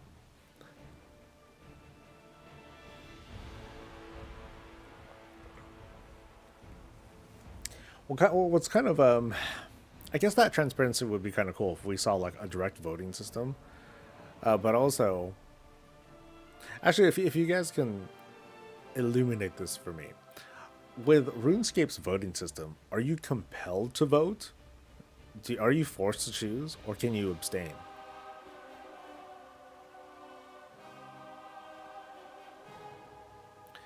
That's why voting insights kind of shuts out the 1% creators. It kind of shuts out the 1% creators and people that moan the loudest. Would it? I imagine that they would be louder, at least up until the vote happens, and then they move on to the next thing. Every single time any voting took place for WoW, it ended up as a disaster, like Season 4 Shadowlands Dungeons. Yeah, people will troll each other here. Like, people voted for what, like Grimrail or something like that? The Minecraft mob votes show that creators still influence voting. Yeah, because if you think of it like this, like think of like the OnlyFans people. You know, between the between the top streamers that are part of that, you're looking at a couple 100,000 people who are watching them, who happen to be playing World of Warcraft, and among those people are going to be, an element. Some classic players, some are just like watching for, just to watch it. They don't really play it, and among those are people who will be influenced to vote however their streamer tells them to. So I don't think it would surprise me if like let's say the OnlyFans Guild, they would produce a dramatic thing to happen so that people will be watching, but two, they would ultimately cause a lot of influence in the direction of how they want things to go if a vote thing was possible. They wouldn't necessarily dictate it, but I think they would have a pretty strong influence. I feel like creators never just really talk about the voting in RuneScape, so it might just be a community thing. I don't really watch, so I wouldn't know. There's someone from my guild in this time walking Illidan skip. Ooh, I hope they make me look good. Oh. I got into this rando whispering me to say hi, Soul Galeheart. Cool. Small world. Small world. Did the 5th cartel data mine refill the copium for things missing for Undermine? I have no idea. I know nothing about that. You're Galeheart. Hey, look at that. What am I 26 level 8? 26. Oh, that's intense. That is intense. I'll have to look into what that 5th cartel thing is.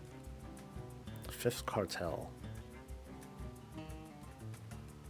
I mean, if it's not the bad guys, then it's something else, like the Dark Fuse or whatever I think they're called, or maybe it's a cartel from the future. No, probably not that either.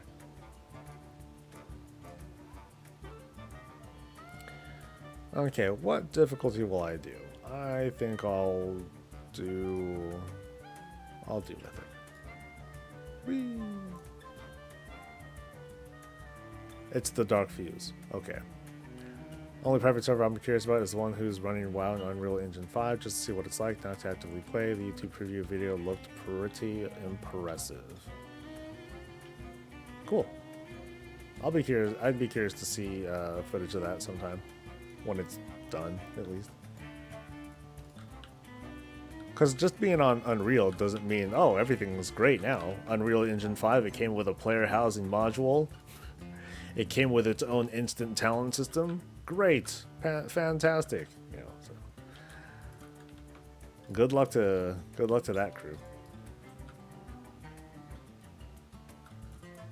And people are smart these days. Like I don't want to sound like I'm underestimating like the tenacity of like these newer programming people. Like they put in that work, even if they use other companies' assets, and it's essentially stealing and repurposing and trying to make money off of it or trying to enrich themselves for it. But hey, minor details, right? No big deal.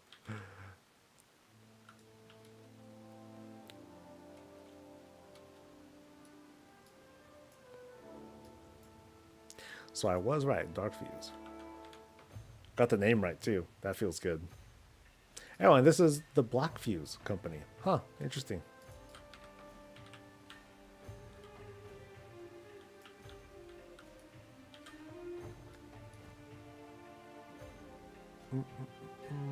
Dragonflight Season 4 tier set for all specs of one was exactly like that. Streamers and creators pushing it certain ways as well as trolling competitive other specs into bad tier sets. Yep.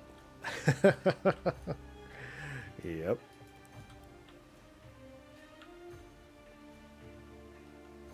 I think we've learned these days that votes can be manipulated, and sometimes people will vote against their best interest. I am just talking about WoW, because in the context of games, voting for like the troll thing, yeah, that sucks, but what's the worst that could happen?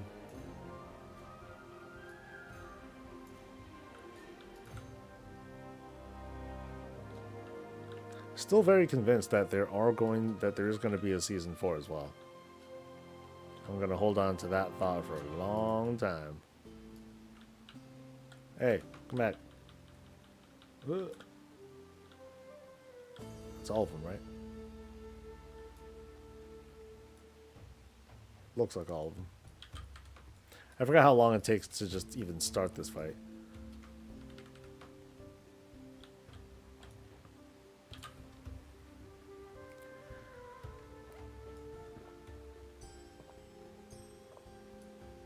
Oh, Azeroth's choppers? Yeah, that was sick. No contest. I mean, the Horde one just looked badass. Too bad about the issues later, but being there at the time, sick.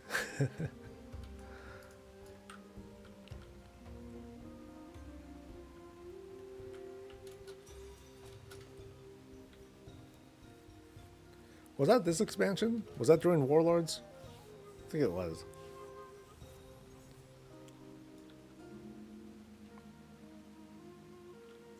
You made a Hearthstone just to get it?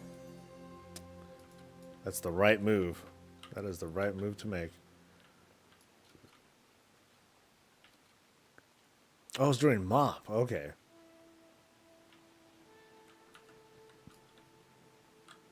Yep. Bad memory here.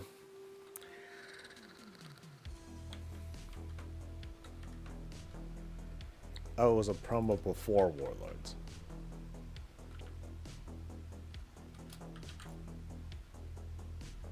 That was a long time ago. I was still in the womb back then.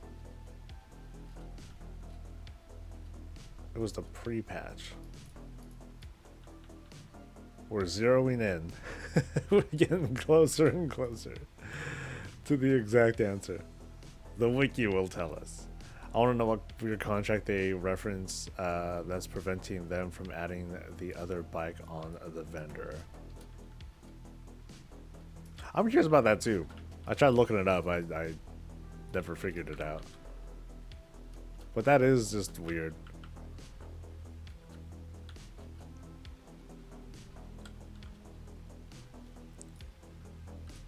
Alright, I forgot how many things I actually need to feed these before the fight just ends. It's like 3 or 4 or something.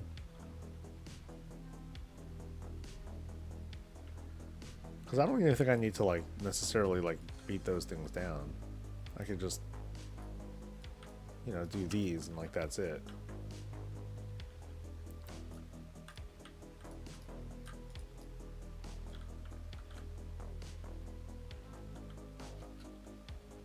%? Yeah, I'll leave them alone.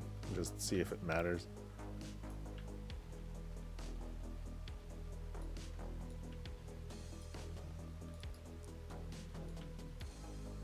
Still no ashes? Boo.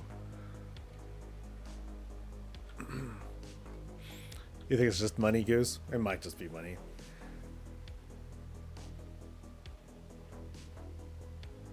You're running out of 80s. How many attempts have you done so far?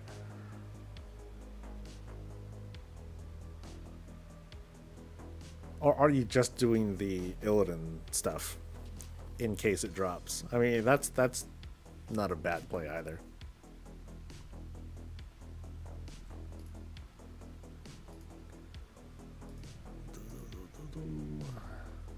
What's this article?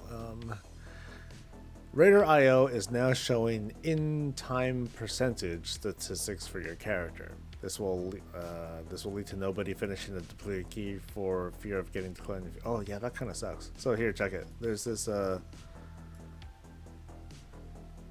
on Raider.io, it'll show you, if you pull up a character at least, how often they actually timed a key. This will lead to nobody finishing the depleted key for fear of getting declined in future runs because of bad percentage statistics. I don't know, that seems kind of hyperbolic because, you know, some people, they just want to clear for their vault. You know, so they'll only do like so many of those. I don't think that's so bad. You know, so like in this example, you know, out of the 25 runs, you missed time. You missed time 3. You were overtime 3 times, and it doesn't really. Yeah, it doesn't really show how many times you might have left, and just never finished. So if anything, this isn't. I don't know. It's kind of a pointless number. As long as it's not in the end game tooltip, I won't care. Someone's gonna add it because that sort of well, I think Raider.io needs to allow that, but someone can easily just write an add-on that pulls that information from your character with a mouse over. It doesn't necessarily have to be the the actual Raider.io add-on. It just could be some other add-on that shows that information. Like I use TipTac, and I don't think it makes any of those calls, but it can, or but similar add-ons can do that. I think that'd be kind of fucked up if you mouse over someone and then you see their time completion rate is like at a certain level while you're picking people to invite into your group, and then you might end up sorting by completion rate or something like that. That would be like a big ugh. That'd be a big ouch. But that's what happens when we have this much transparency in player data that anyone can access. It's just that Raider.io, they put it together in this kind of elegant fashion.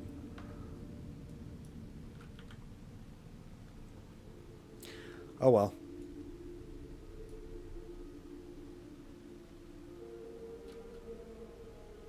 Like, how many total dungeons did I do?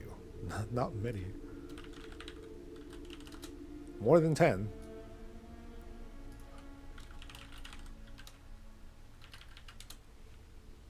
Let's see how many.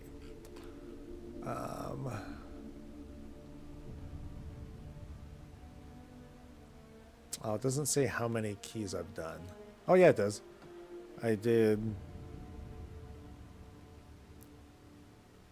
63? I didn't know it was 63.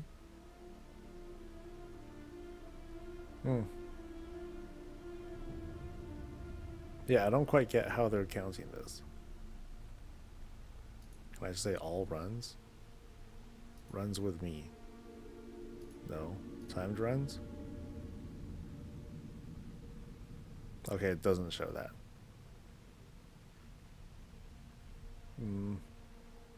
Oh well.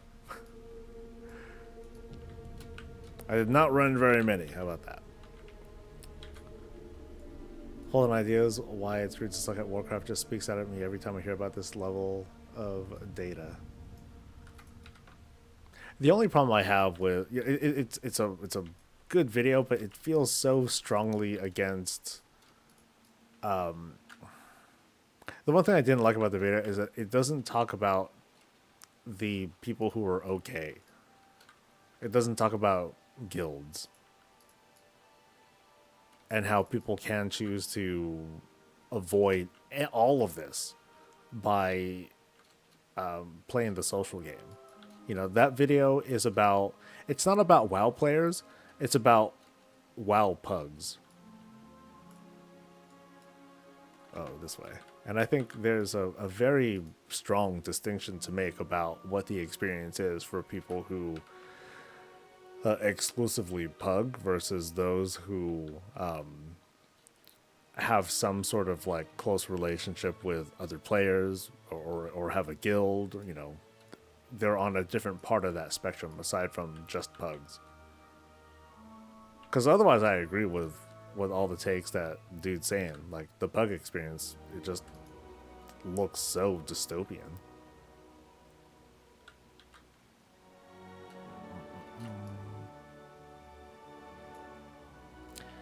It's like this series of heavily data-driven behavior coming from people who rail on how Blizzard just keeps looking at the data and deciding how they design the game, but then they go around and, you know, reduce people to like numbers and stats and judge people based on that, you know.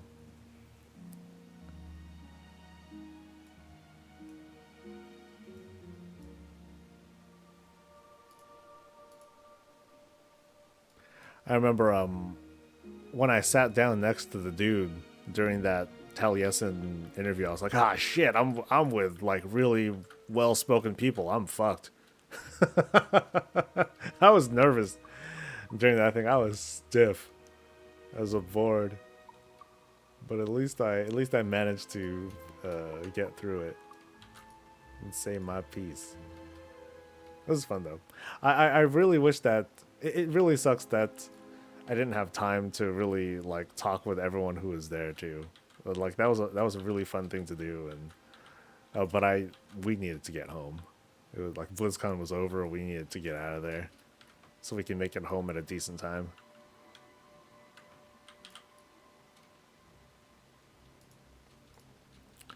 Boop.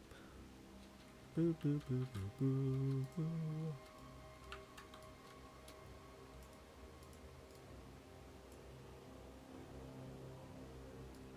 Oh no, my more armor is getting damaged. Let's see, chest, right? And legsies.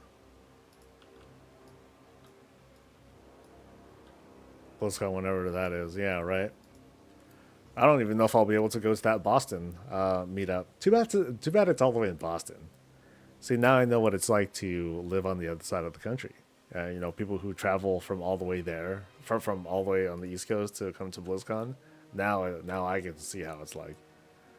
But I need to get tickets first. I don't know if I can.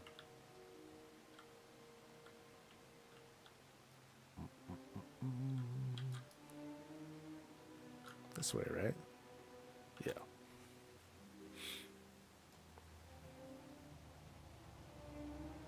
Yeah, there's gonna be other stuff going on there, but if I do go, I'm just gonna be there.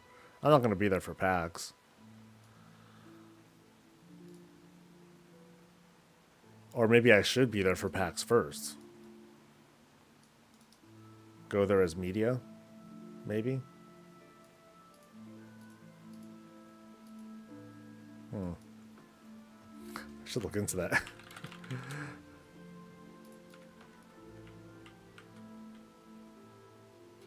Pretty sure it's tagging along as a PAX event. Maybe, I don't know.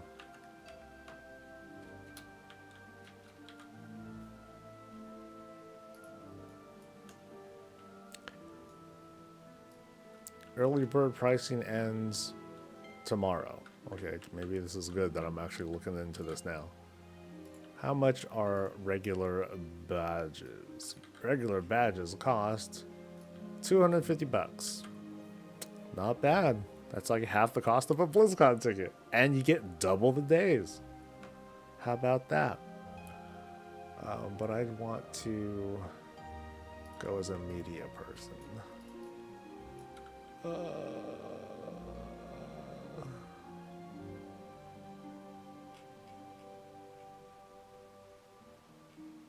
Buy stuff, buy stuff, buy stuff. News, badge, and alerts. Nope. Press kit? No, that's just press kit. I need...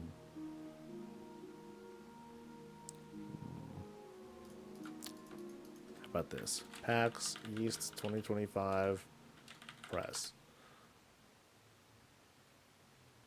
Media pass.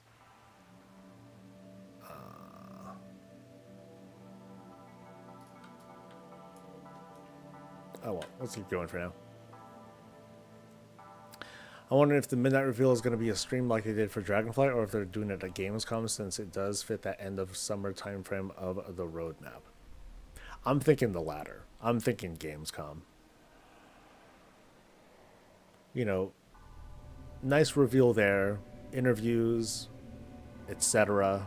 You know, they're there with European creators who have a good reach, and then from there, whether or not there's a BlizzCon, you know, more reveals and streams to come. Ideally, they would, you know, if it was at a BlizzCon, then we would get a lot more questions answered. It'd be cool. Yeah, it'd be like what they did for Legion. But the possibility of not there being a BlizzCon on top of that.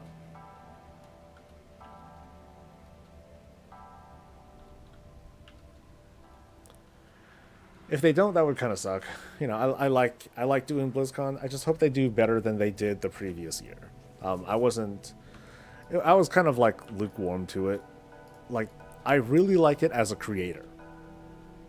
It was very, very uplifting to meet a lot of folks. That was very awesome.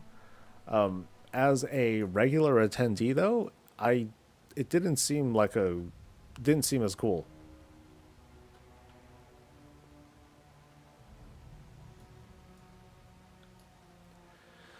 I don't see that kind of announcement being at a mixed events again, and World War direct streams are a thing.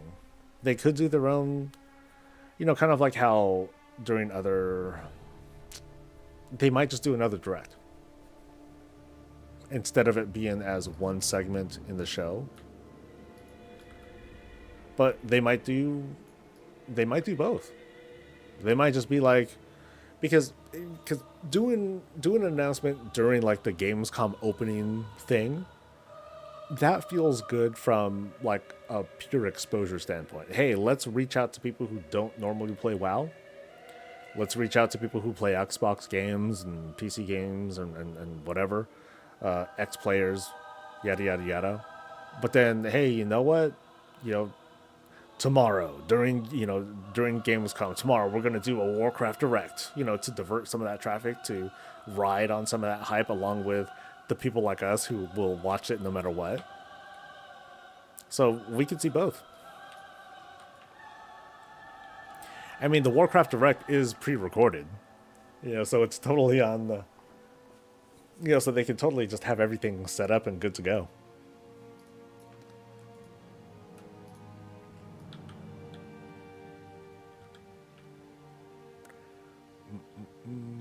I mean, the way you do it now is teasing the major direct at the event. I think the best way to tease it would be to have like that. It would be the announcement, because think of it like this too. We already know Midnight's coming. There's not going to be a surprise there. So either teasing the announcement of the direct, or just having like the initial trailer there, but then nothing else, and then saying, "Hey, we're gonna have the direct like sometime during the week or very soon or whatever." That works as well. But I think they'll. It would not surprise me at all if they were to say something during Gamescom, but then have more later, because bitch, we could have our own show.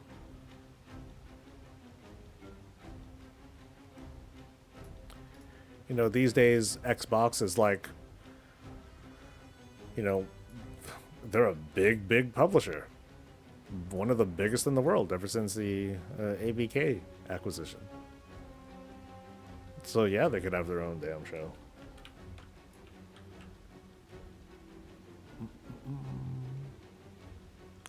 When they announced Legion, that wasn't during the opening thing, because back then it was in their own stage that they had for the Blizzard booth. Yeah, I wonder what their stage presence is going to be like now, because they have so many things. Do they want to, expend that much cash money and kind of compete with themselves with all these different things they're putting out? I don't know. But that's a business thing. That's for them to figure out. As per usual, Time Walk in Illidan is always a shit show. Oh, is it still? It feels like it's been easier these days. I remember when oh god, I think it was Dragonflight. One of those, when they first came out with Black Temple Time Walking, like it felt pretty difficult at first. Maybe it's because we're just used to it now. Maybe it's because we have the experience. It's like, yo, did you guys have the ads, or have those ads standing on the Warglaives, or did you let them move, you idiot? Or, oh my god, make sure they face away. What are you doing? PT Time Walking was Legion. Yeah, I wonder if at the time it was just harder back then. Maybe it was experience, but apparently some people still struggle.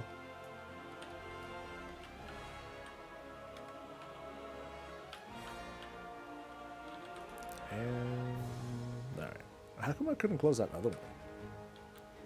What happened? All right, there it is.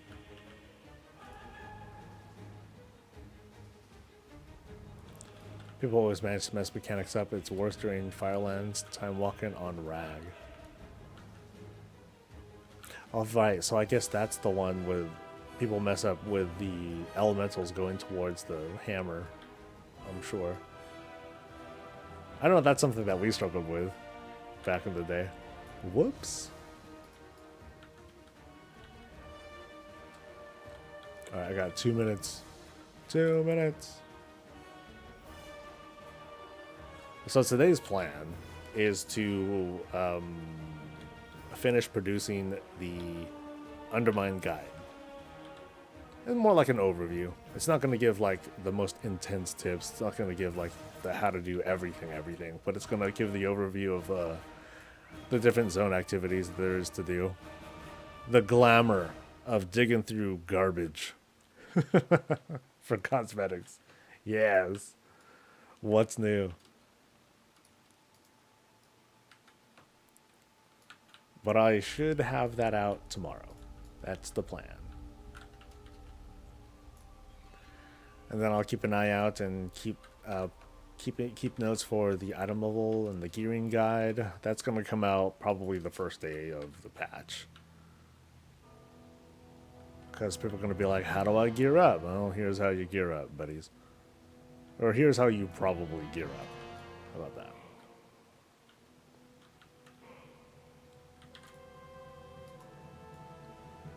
Boop.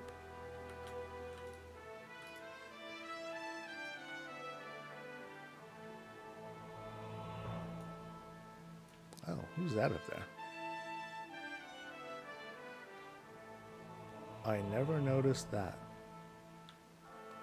Okay, the shield looks familiar though. Yeah, I never noticed that. Those statues up there. Cute. Alright, so it's time. Let me see how... Yeah, there's no way I'll be able to, like, go through all my inventory. But I'll try.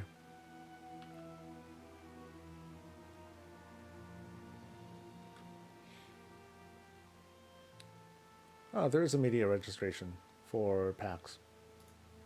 Cool. Now, do I pay? I guess this...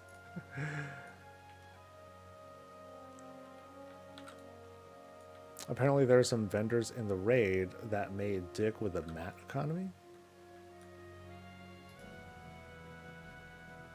Oh, you mean for the raid renown stuff? Oh, wait, wrong dude. This dude. Okay, so this one's to sell stuff, but I need the vendor add-on ready. Vendor. Cool.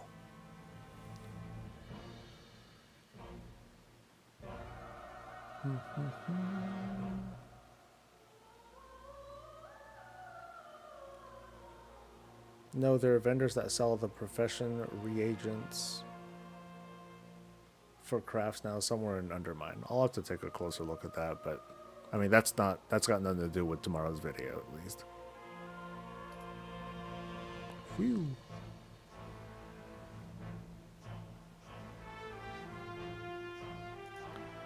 Okay, please sell correctly. Yay.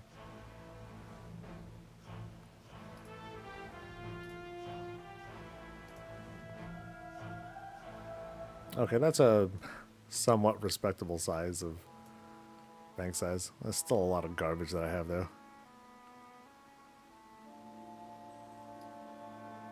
Sounds like a PTR thing. I mean, there are some vendors. Well, those PTR vendors, they're very obvious. I think they might be referring to something else, Flux.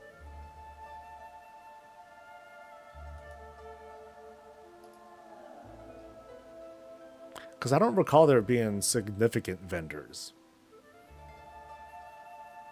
And they do put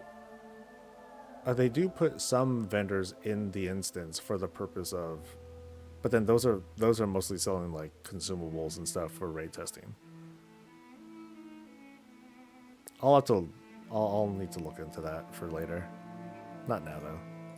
Right now, just trying to see if I'm making any decent gold. The gold is not decent. It's kind of doo-doo.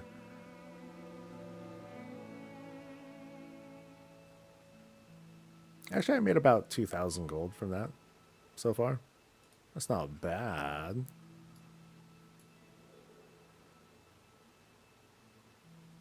Now, selling more recent stuff, that's way more lucrative.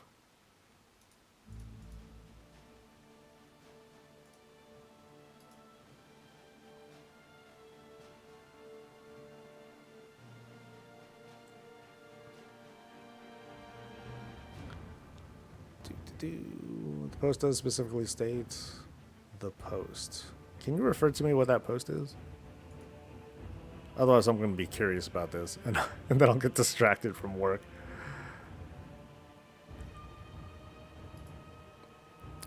I won't be able to make the raid tonight. Both my wife and I have the flu. I don't think I can stay up that late. Okay.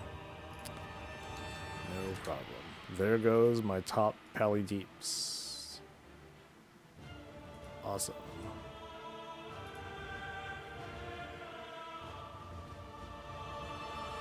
Oh, that's a very direct link. Okay. Vendor sent under my cell profession, select profession reagents on the 11.1 PTR.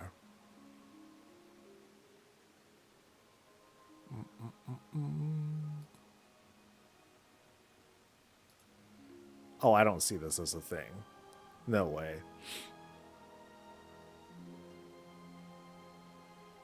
Yeah. Chitin for 10 silver.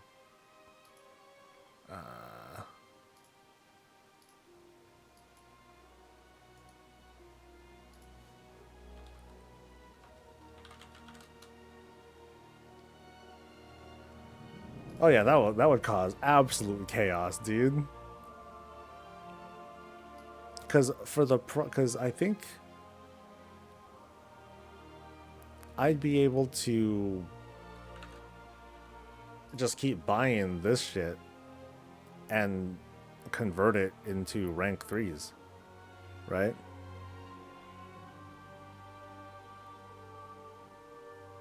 Yeah, I can see them just slapping limits on these and that's it. So, yeah. So I'm not worried about this. Oh well. It is weird that it's on,